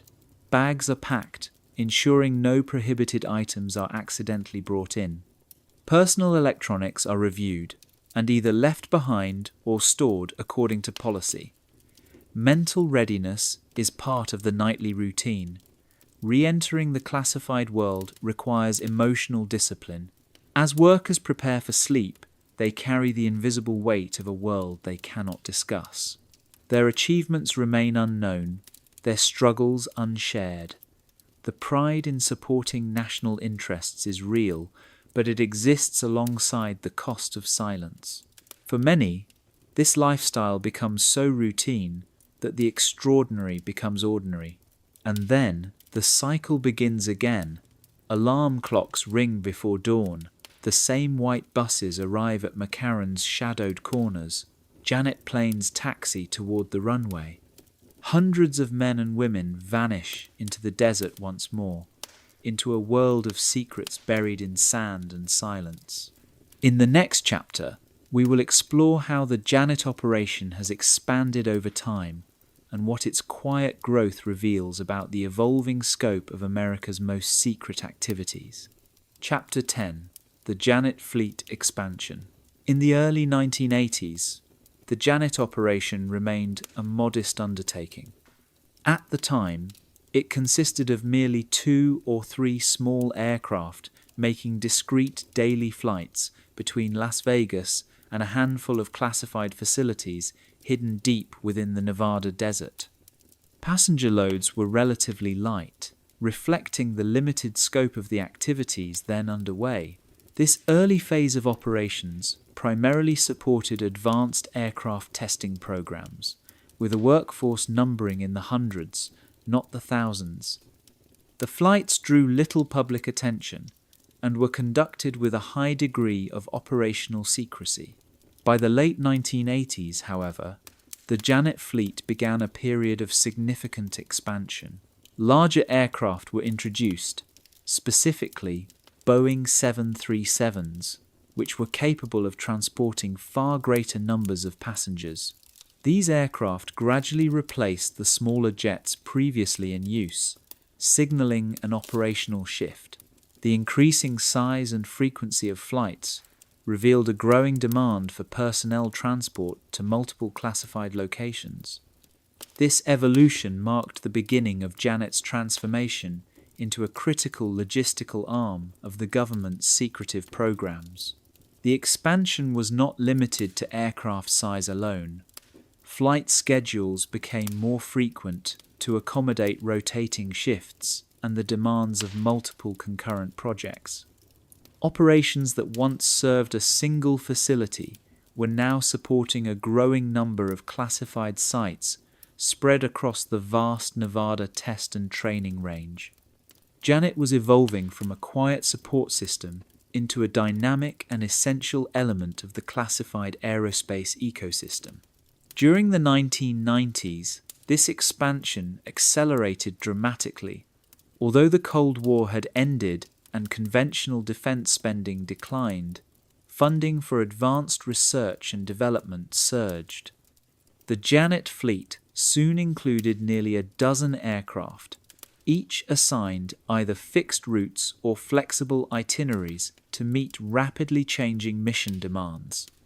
This growth paralleled the widening scope of secret military and technological activities unfolding in the American Southwest. Public aircraft registration records began to offer glimpses into the fleet's development. While destinations and specific flight data remained classified, aviation hobbyists and spotters increasingly documented Janet flights departing from McCarran International Airport. The distinctive white Boeing 737s, accented with red trim, became an iconic, if enigmatic, fixture at the airport. A single Boeing 737, in a standard configuration, can carry approximately 150 passengers. With multiple such aircraft flying several times daily, it became clear that the Janet operation was transporting a workforce numbering in the thousands. This scale of movement strongly implied that the activities at these secret sites had grown far beyond mere aircraft testing. To support the rising demand, infrastructure at both ends of the operation saw significant upgrades. At McCarran Airport, more gate space was allocated specifically for Janet use, and specialized ground support equipment was introduced. Security measures intensified to ensure strict separation between classified operations and the airport's civilian activities. The system required seamless cooperation among numerous federal agencies to keep the operation both secure and hidden in plain sight. On the receiving end, at places like Groom Lake, construction efforts became visible through satellite imagery in the early 2000s. These images revealed runway extensions, new hangars, and support buildings, indicating a sharp rise in both workforce and operational complexity. The physical footprint of these classified locations expanded in lockstep with the Janet network itself. Throughout the 2000s, Janet's operations continued to diversify. While Boeing 737s remained the backbone of the fleet, smaller aircraft were introduced to service secondary routes. This indicated that secret projects had begun to spread across multiple remote facilities, requiring a more flexible and geographically dispersed transportation network.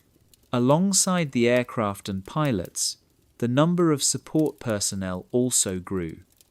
Ground crews, administrative staff, and security personnel were needed in greater numbers. Each aircraft demanded specialized maintenance, often requiring security-cleared technicians and mechanics. Air traffic controllers trained to manage classified flights also became essential as the complexity of operations increased. This growing scale led to speculation among defense analysts. Traditional aircraft testing does not typically require thousands of daily commuters. The sheer volume suggested either a dramatic expansion in the size of classified aerospace programs or the inclusion of entirely new categories of secret research, possibly in fields like directed energy, hypersonics, or autonomous systems.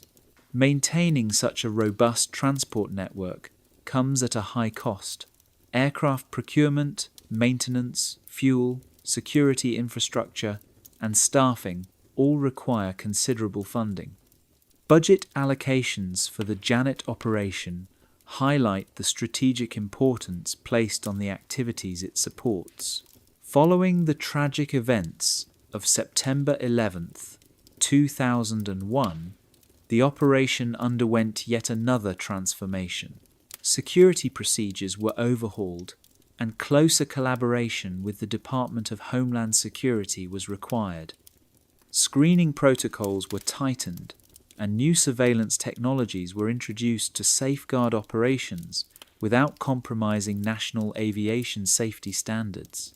In recent years, further upgrades have brought the fleet into the modern era. Newer aircraft with advanced fuel efficiency and extended range have been added.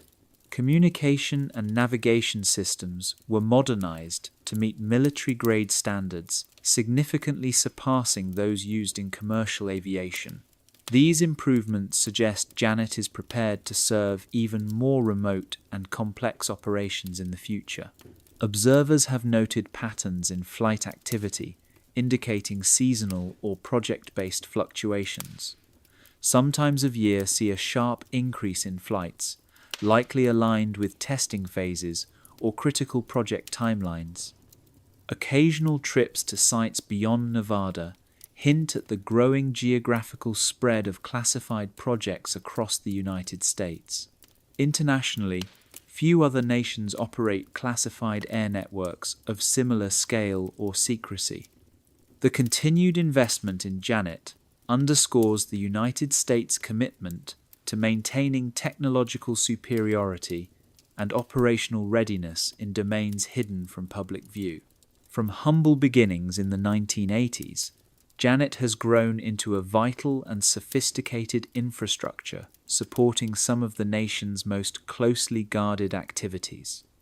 As technology and strategic demands evolve, so too will the fleet that quietly ferries America's most secret workers to destinations unknown. In the next chapter, we explore what happens when the carefully maintained secrecy of the Janet operation faces unexpected challenges and close calls that threaten to pull the curtain back on the hidden world it serves.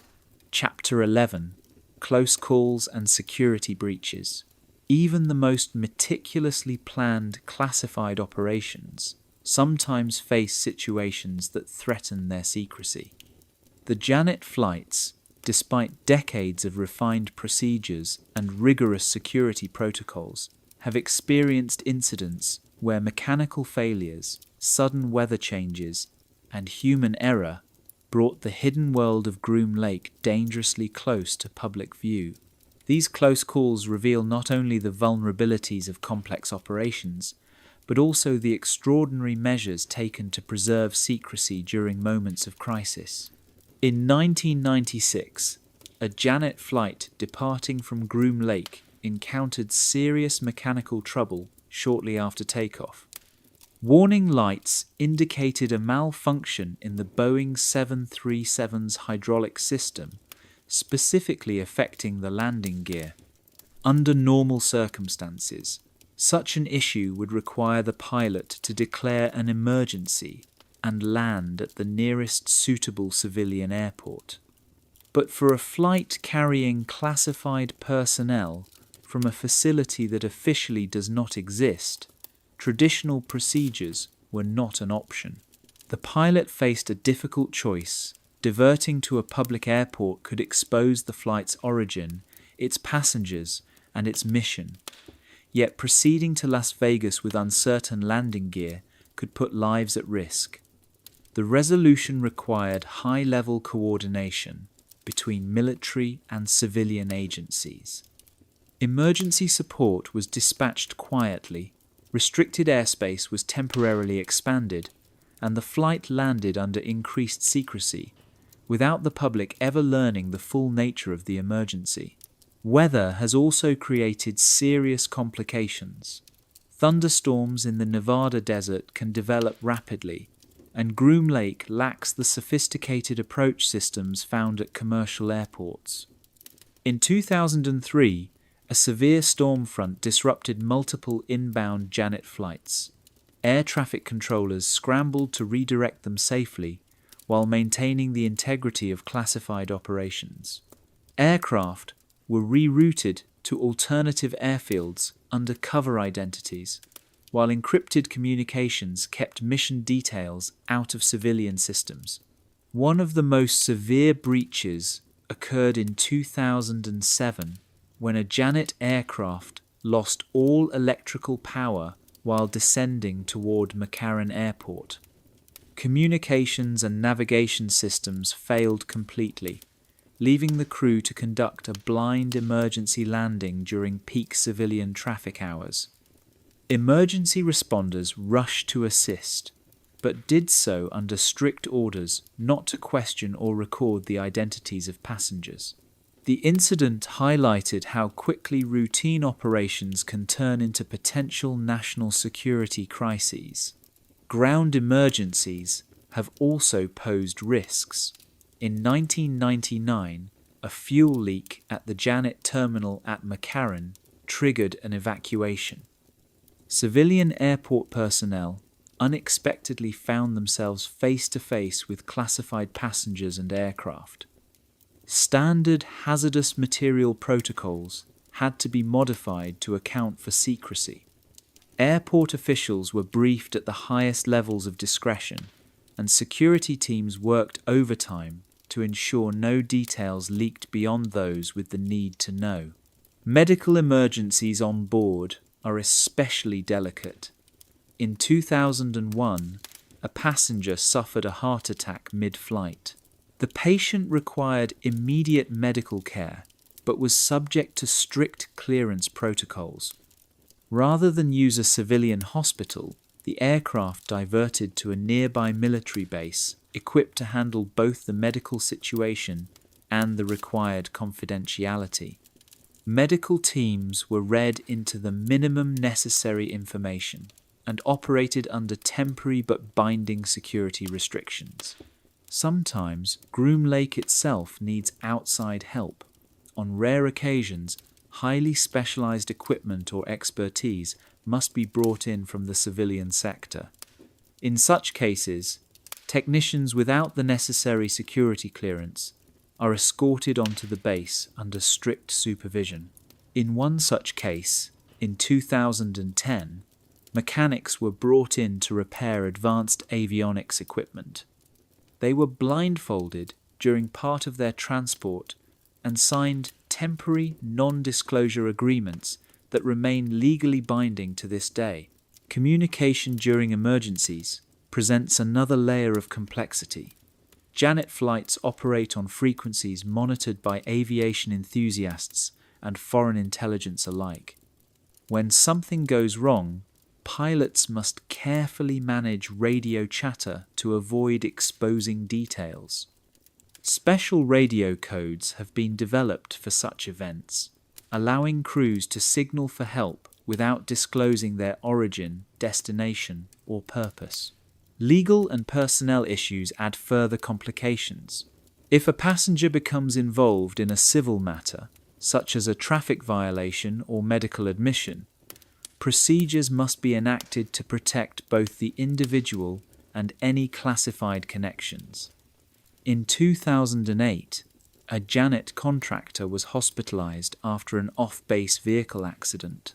Hospital staff were given limited access to the patient's records, while federal agents handled all insurance and identity verification behind the scenes.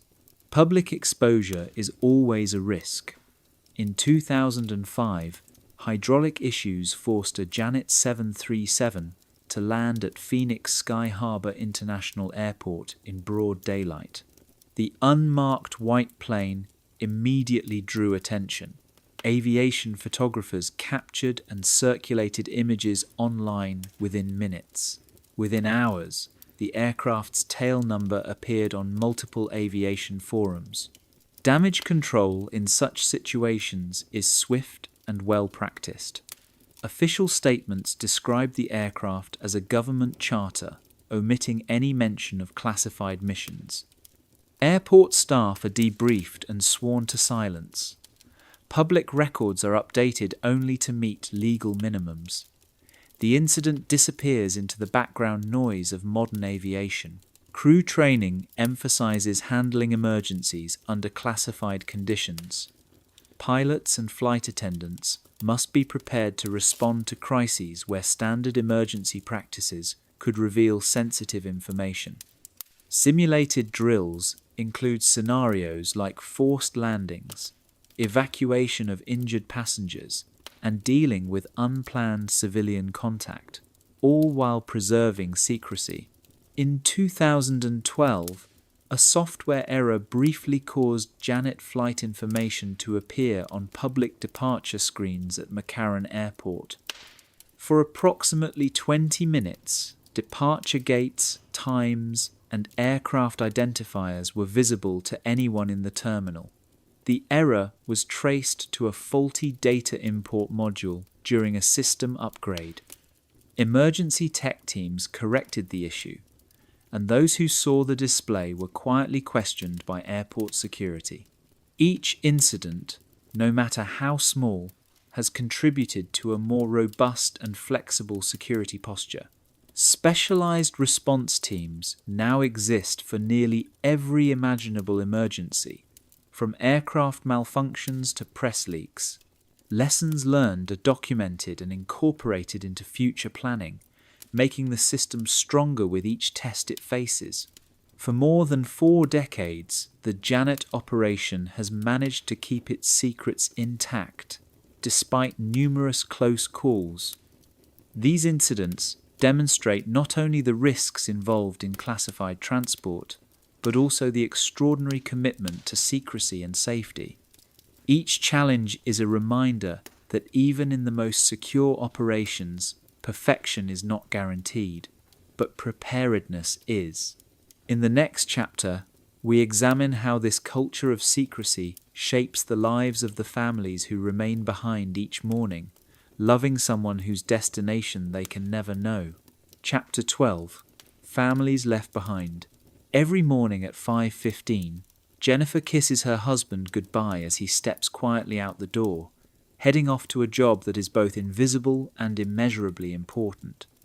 She knows only that he works on advanced technology projects vital to national security, and that his role requires the highest levels of clearance. What she does not know, and must never ask, is where he goes after driving to McCarran Airport each weekday morning. For the families of Janet passengers, daily life is defined by a unique kind of absence. Loved ones vanish into a classified world that officially does not exist. Their work cannot be discussed at dinner tables or acknowledged at family gatherings. These families build lives around carefully maintained silences, constructing intimacy without full transparency. Children raised in Janet households often develop a nuanced understanding of secrecy and service. 10-year-old Michael knows that his father's job is important and helps protect the country. He has learned that some adults must work in ways that cannot be explained. Still, he struggles with why his father cannot take him to work on Take Your Child to Work Day like other parents. To Michael, the concept of a job that is both essential and invisible remains puzzling. The absence of shared workplace stories leaves a noticeable gap in family conversations. While other families share office anecdotes, discuss co-workers, or laugh about workplace mishaps, Janet families must turn their focus elsewhere. Topics like weekend plans, school events, hobbies, and community involvement fill the conversational space, creating meaningful connection in other ways. Family photo albums reflect the classified nature of their lives.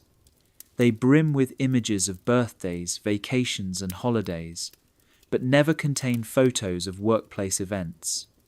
There are no candid shots of office parties, no team-building retreats, no award ceremonies. The professional world, though central to daily life, remains entirely invisible in the family's visual history. Spouses of Janet workers become skilled at reading non-verbal cues. Without being able to discuss the content of their partner's day, they learn to detect mood shifts, signs of stress, or quiet pride. They offer comfort and encouragement without context, mastering the subtle art of support within a classified framework. The secrecy extends beyond the home and into the wider community. At social gatherings, neighbours may freely discuss careers and work-related accomplishments. Janet families often find themselves listening more than speaking, carefully avoiding details about employment and inventing polite but vague responses when asked what they do. For unmarried Janet workers, dating can be especially complicated. Romantic relationships require an unusual degree of trust and patience. Some potential partners grow frustrated by the unanswered questions. Others come to appreciate the profound sense of duty involved in protecting something they may never understand. Those who stay often become silent partners in the burden of secrecy. Even marriage counselling requires special adaptation. Therapists accustomed to exploring workplace dynamics may find themselves working with couples where one partner's entire professional life is off limits. In some cases, counsellors obtain security clearances to help these couples more effectively. Even so, much remains unsaid in therapy sessions, adding a layer of complexity rarely encountered in other professions. Extended family gatherings are delicate terrain. Grandparents may ask innocently about career achievements. Siblings might offer advice or share professional struggles. Janet family members must remain vague, participating in conversations while vigilantly protecting information, even from their own relatives. Financial planning poses its own unique challenges. Income that cannot be fully documented complicates taxes and loan applications. Insurance forms require vague job descriptions that do not raise red flags. Even routine banking can require additional layers of verification and explanation, all while preserving the security of classified information. School activities also present ongoing hurdles. When teachers ask about parents' careers or encourage participation in school career days, children of Janet workers must respond carefully. Some families develop standard explanations to satisfy curiosity without risking disclosure. Others rely on vague phrases like government contractor or aerospace research. The emotional strain of living in secrecy affects each family differently. Some spouses find deep pride in supporting work they know is important, even if they cannot know the details. Others feel isolated, struggling to share in the most meaningful part of their partner's life. Children may grow to respect the secrecy or resent the distance it creates. Support networks, both formal and informal, provide essential relief. Spouses connect with others who understand the strange rhythms and silences of classified life. Children find peers who also cannot answer simple questions about their parents' jobs. These communities form quiet, resilient bonds rooted in shared experience. Janet families differ from military families in key ways. While military families often live on bases and enjoy access to structured support services, Janet families are embedded within civilian neighborhoods. Their circumstances often go unrecognized, and their unique sacrifices remain unacknowledged by those around them. Career choices for spouses and children may also involve security implications. A spouse entering a government or defense-related field might need clearance of their own. Children considering military service or intelligence work may face either advantages or scrutiny due to their family's classified connections. These ripple effects can shape entire career paths. Even education must be considered carefully. College applications and scholarship forms often ask about parental employment, forcing families to walk a careful line. Study abroad opportunities may be restricted to avoid travel to sensitive regions or interactions that could trigger security concerns. Planning for the future includes unique retirement considerations. Non-disclosure agreements signed decades earlier remain in effect. Even after retirement, conversations about past work remain prohibited. The veil of secrecy extends beyond careers, becoming a permanent feature of family life. Yet, in the face of all these challenges, many Janet families thrive. They find fulfillment in what they can share: love, loyalty, community service, personal milestones. Their strength lies in focusing on values that transcend the need for full disclosure. They become experts at finding meaning in everyday life, even while supporting missions they may never fully comprehend. Some take quiet pride in knowing they are part of something greater. They understand that the trust placed in their loved ones is also placed in them. Their silence is not a void, it is a promise. As Janet passengers disappear into the early morning sky, they carry more than classified information. They carry the trust, strength, and sacrifices of families who remain behind, bound together by secrets they never asked to keep, but honor nonetheless. In the next chapter, we journey into the night and explore how the cloak of darkness enables even deeper secrecy during special nighttime Janet operations. Chapter 13: The Night Shift Janet Flights. When the final regular Janet flight departs McCarran Airport each evening, most people assume that the operation shuts down until dawn. However, as darkness settles over the sprawling Nevada desert, a much more secretive phase of Janet operations begins. These are the night shift flights, transporting highly specialized personnel whose work requires the utmost secrecy and can only be carried out under the veil of night at the United States' most guarded facility. Unlike the daytime Janet flights, which already operate under intense security, these nighttime missions follow even stricter protocols. Passenger lists are drastically reduced and include only individuals with the highest levels of security clearance. These are personnel trusted with handling some of the nation's most sensitive and often experimental projects. The aircraft themselves may be outfitted with modifications not found on the planes flying during the day, enhancing both operational capabilities and concealment. Boarding for these flights takes place in specially designated areas at McCarran Airport, where lighting is kept deliberately dim. This low-level illumination is not simply for aesthetics. It is critical to preserving the night vision of both passengers and crew. The buses that transport workers to the planes operate under subdued interior lighting, ensuring that no visual advantage is lost before arrival at the classified destination.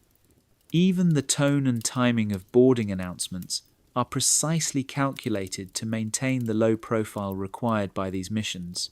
The flight paths used at night are carefully planned to avoid detection by civilian observers and foreign surveillance satellites.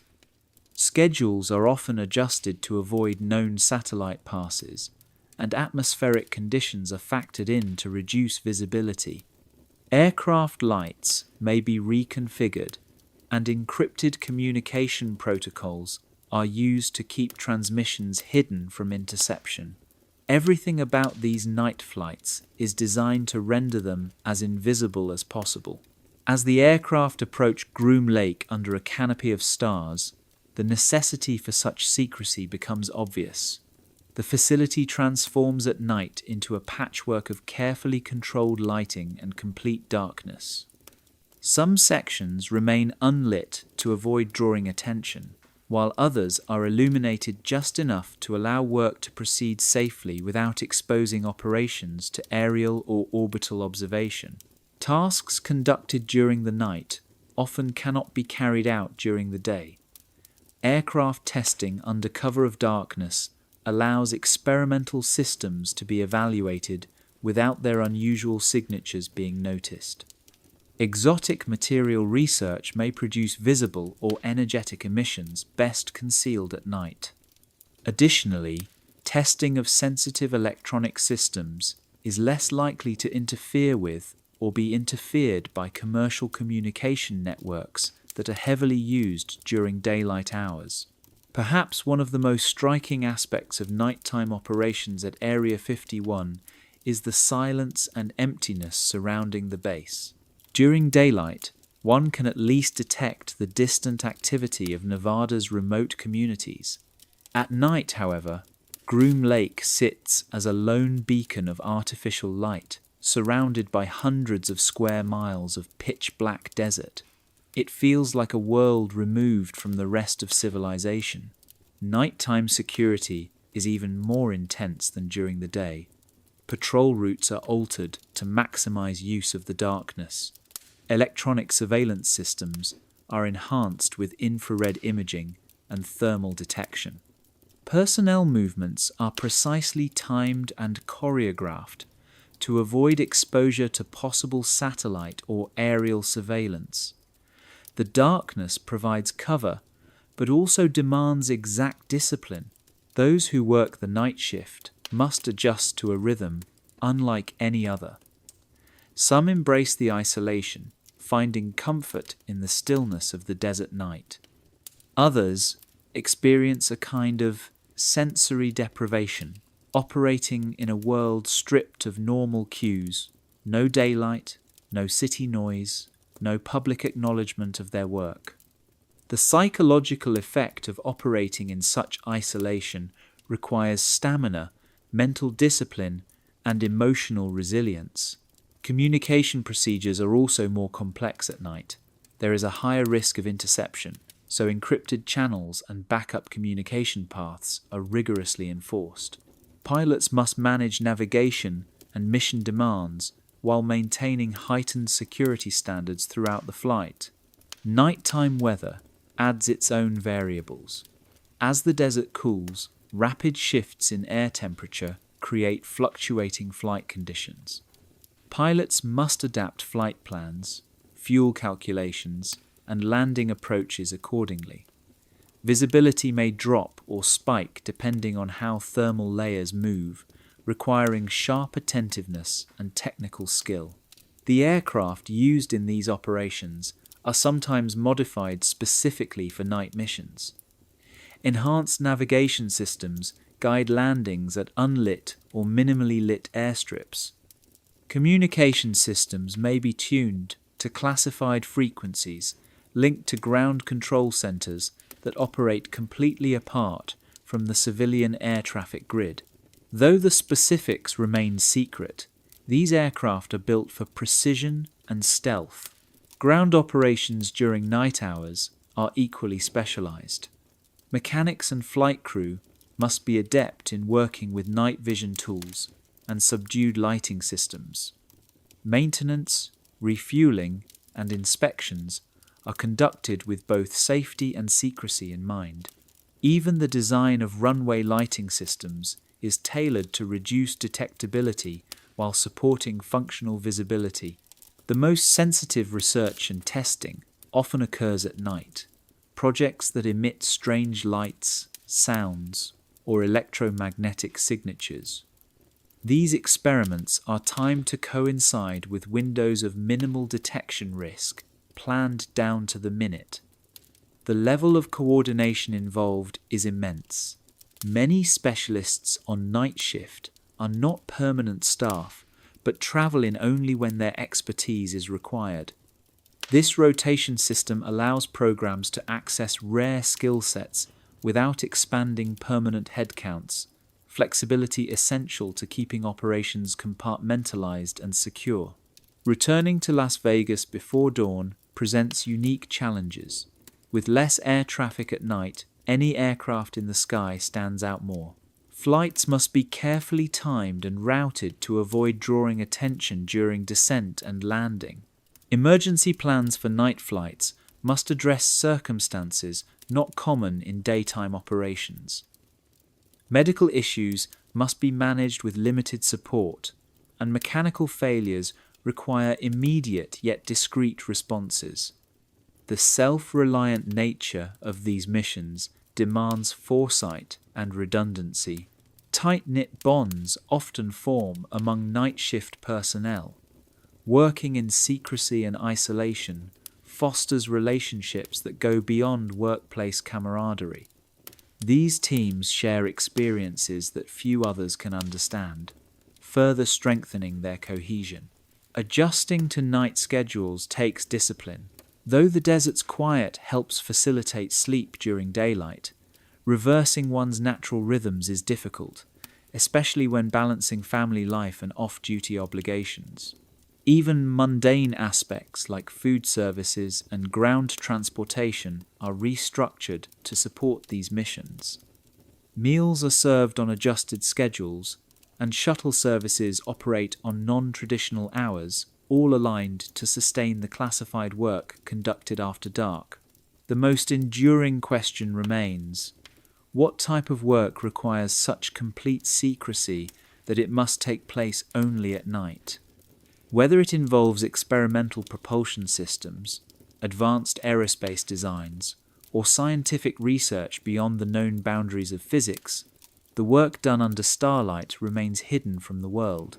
And as dawn creeps over the desert horizon, the white aircraft return. Workers disembark silently, their faces still unreadable. The desert hides its secrets once again until night falls and the cycle begins anew. Chapter 14. Retirement from the invisible job. After more than 3 decades of quietly commuting on Janet flights into the Nevada desert, Robert's final journey carries a gravity unlike any of the thousands he has made before. Tomorrow, for the first time in over 30 years, he will not rise before dawn to catch an unmarked white aircraft with a red stripe. He will no longer spend his days working on projects that he cannot discuss, nor will he need to balance the strain of living a double life, one secret, one public. At the age of 65, Robert is stepping away from a career that officially never existed. Retiring from highly classified work is far more complex than leaving an ordinary job. The process involves intense exit procedures that go far beyond routine human resources meetings. These debriefings extend deep into matters of national security and involve lengthy reviews of what classified materials were accessed over the years. Retirees must account for every document, digital file, and piece of knowledge they handled. These procedures can stretch for weeks, sometimes months, reflecting the seriousness of departing a role so heavily guarded by secrecy. Even calculating pensions and benefits for those who flew Janet flights is different. Because their job descriptions cannot be fully disclosed and their accomplishments cannot be openly documented, retirement planning becomes a delicate exercise in discretion. Financial advisors must manage income streams that do not appear on typical forms. In many ways, retirement becomes an extension of the classified world, where even the most basic paperwork is treated as a security risk. The psychological transition into retirement poses one of the most significant challenges. For years, sometimes decades, workers like Robert have trained themselves never to talk about what they do. Suddenly, they are allowed to speak, but most find they cannot. The habits of discretion, caution, and guarded speech do not vanish overnight. Many retirees find that casual conversation becomes awkward, even with close friends and family, as their internal sense of secrecy remains deeply ingrained. Applying for Social Security or enrolling in Medicare is also not straightforward. Government agencies must verify employment histories that are not supposed to exist. Security officers are often brought in to mediate this process, ensuring that classified details remain protected while providing enough documentation for benefits to be awarded. What is a simple process for most Americans becomes a carefully managed operation for Janet retirees. One of the hardest aspects of retirement is losing the sense of purpose. Working in national security, even in silence, gives a person the quiet satisfaction of serving something larger than themselves. Without the urgency of mission-driven work, some retirees feel a void that is difficult to fill. Their pride must remain private. The impact of their life's work may never be recognized. For many, finding new meaning becomes a deeply personal journey. Healthcare in retirement presents its own web of complications. Some medical conditions may stem from exposure to experimental materials or classified environments. Doctors treating retired personnel must be given access to health data without revealing the classified nature of certain conditions. This creates a delicate balance between patient care and national security. Family dynamics often shift in retirement. Spouses and children who grew up respecting the boundaries of secrecy now face new emotional closeness without the benefit of shared understanding. Retirees may want to open up, but they still cannot. The desire for connection can clash with the need to protect secrets, making these transitions both rewarding and difficult. Non-disclosure agreements remain in effect indefinitely. the end of employment does not end the obligation. Secrets learned in the 1980s, 1990s, or early 21st century must be carried to the grave. Retirees accept that some of what they know may never be declassified, and they live with that weight quietly. Even decisions about where to live are shaped by security concerns. Retirees may be restricted from moving to certain countries or from associating too closely with foreign nationals. Travel plans, volunteer work, and even new friendships may need to be reported or approved. Life after Janet is never truly unmonitored. Estate planning also includes unique provisions. Legal advisors may need clearances to handle the affairs of a Janet retiree. Family members inheriting personal items must be made aware of what can and cannot be shared. The obligation to protect classified knowledge persists beyond death. Some retirees find fulfillment in mentoring younger generations entering the secret world. While they cannot share technical details, they offer wisdom about how to navigate the stress of secrecy, compartmentalization, and balancing work with family life. These quiet mentorships help preserve institutional memory. Post-retirement employment is often limited. Skills gained on black budget programs do not always translate into the commercial world. Professional contacts developed within classified circles are rarely transferable. As a result, some retirees find themselves with unmatched expertise and nowhere to apply it. Others are left wondering whether the secrets they carry will ever be made public. They hold knowledge of programs and technologies that, if revealed, could shift public understanding of science, technology, and government.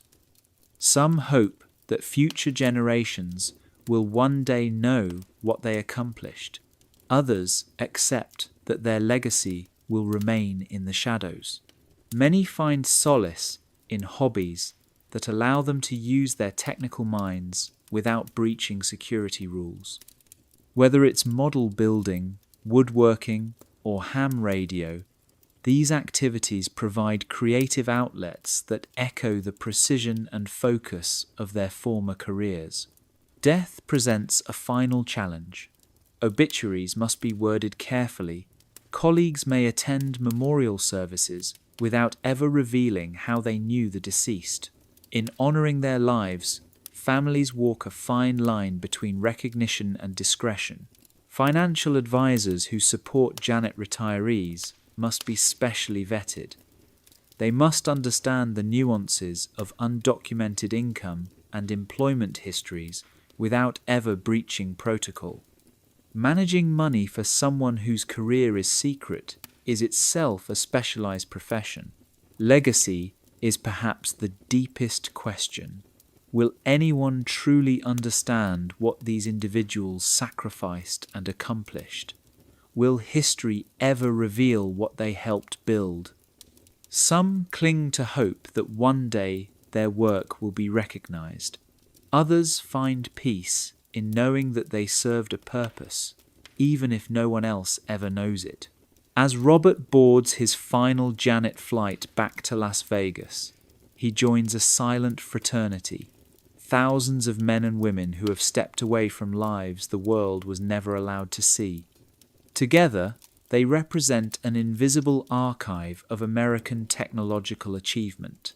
Whether that archive is ever opened remains one of the enduring mysteries of Janet and of the extraordinary people who quietly sustained it for more than 4 decades.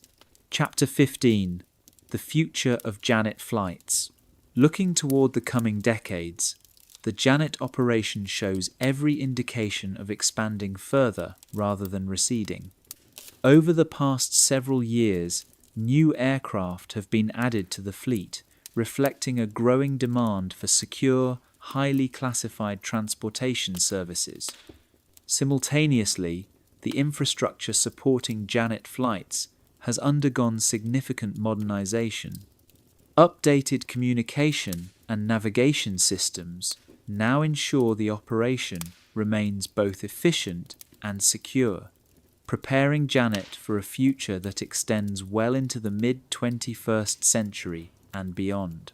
Technological advancements in aviation are poised to shape the next phase of the Janet fleet, particularly as aging aircraft near the end of their operational lifespans.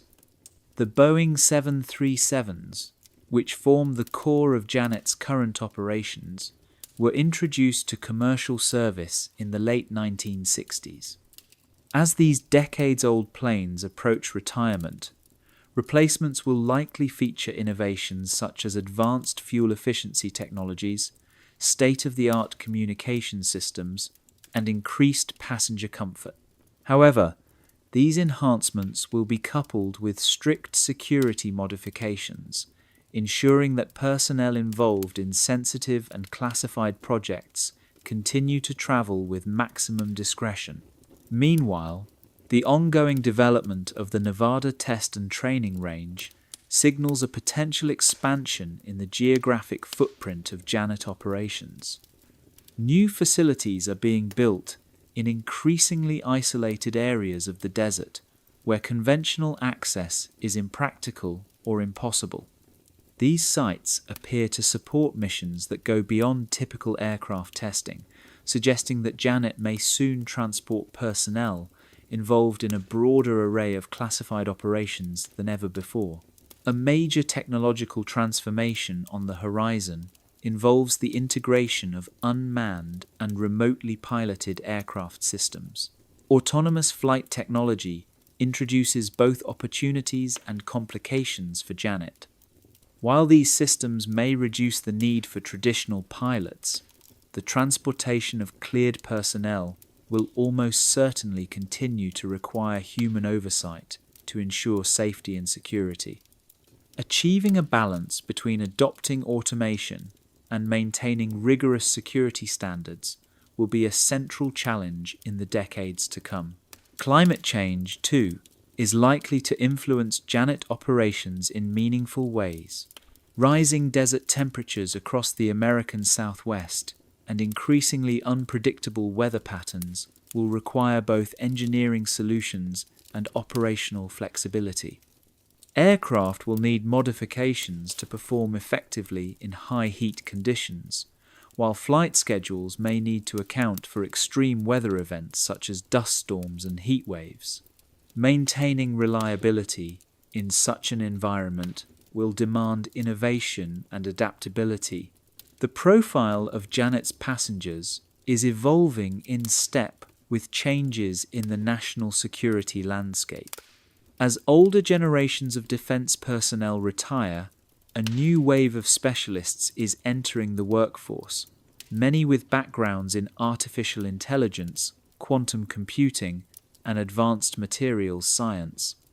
This shift suggests that Janet is now supporting classified work in cutting-edge technological domains, aligning with the evolving nature of global competition and national defense priorities. International competition in science and defense continues to intensify, with other nations racing to develop advanced aerospace capabilities. In response, the United States is expected to further invest in its own research and development programs. As a result, the secure transportation provided by Janet is likely to become even more critical, reinforcing its role as an integral element of national defense infrastructure. Despite periodic efforts to curb defense spending, funding for classified programs has remained strong. The sustained investment in these secretive activities implies that they are considered indispensable to national security. While maintaining Janet operations is expensive, the cost is justified by the strategic value of the projects it supports. Thus, future budget cycles are expected to continue funding this unique transportation service. Security threats will evolve as well. With the increasing sophistication of cyber threats, Janet's communication and navigation systems will need stronger cybersecurity defenses. At the same time, advancements in surveillance technologies may pose risks to physical security, necessitating upgrades to infrastructure and protocols. Adding to this complexity, the next generation of workers has grown up in an era dominated by social media, smartphones, and real-time communication. Training programs will need to be refined to preserve operational secrecy in a hyper-connected world. Satellite surveillance has also become more advanced, posing new challenges for maintaining the secrecy of ground operations. While the flights themselves remain largely protected from overhead observation, the facilities they serve may require additional measures to shield their activities from prying eyes. Adapting to the ever-evolving capabilities of foreign intelligence agencies will be essential. Environmental regulations could impact Janet in the form of noise restrictions, emissions standards, and airspace management rules. These regulations might require changes to flight paths, operational hours, or even aircraft selection. Balancing regulatory compliance with the needs of secrecy will demand close coordination across various branches of government. A looming challenge is the loss of institutional knowledge as veteran workers retire. These individuals possess decades of experience with security protocols, project histories, and operational nuances. Janet's training programs must evolve to ensure this knowledge is preserved and passed on without compromising classified information. Meanwhile, breakthroughs in propulsion, materials, and energy systems could revolutionize the types of projects Janet supports. Should any of these technologies reach operational maturity, the scale and nature of classified work could dramatically change, necessitating further expansion or redesign of Janet's capabilities. There is always the chance that public pressure will eventually force the declassification of certain programs. As some secrets come to light, the role of Janet could shift, perhaps transporting personnel to projects no longer shrouded in mystery. Conversely, newly emerging classified endeavors would likely rise to take their place, perpetuating the need for secure air travel. The growing commercial space sector introduces new challenges and opportunities.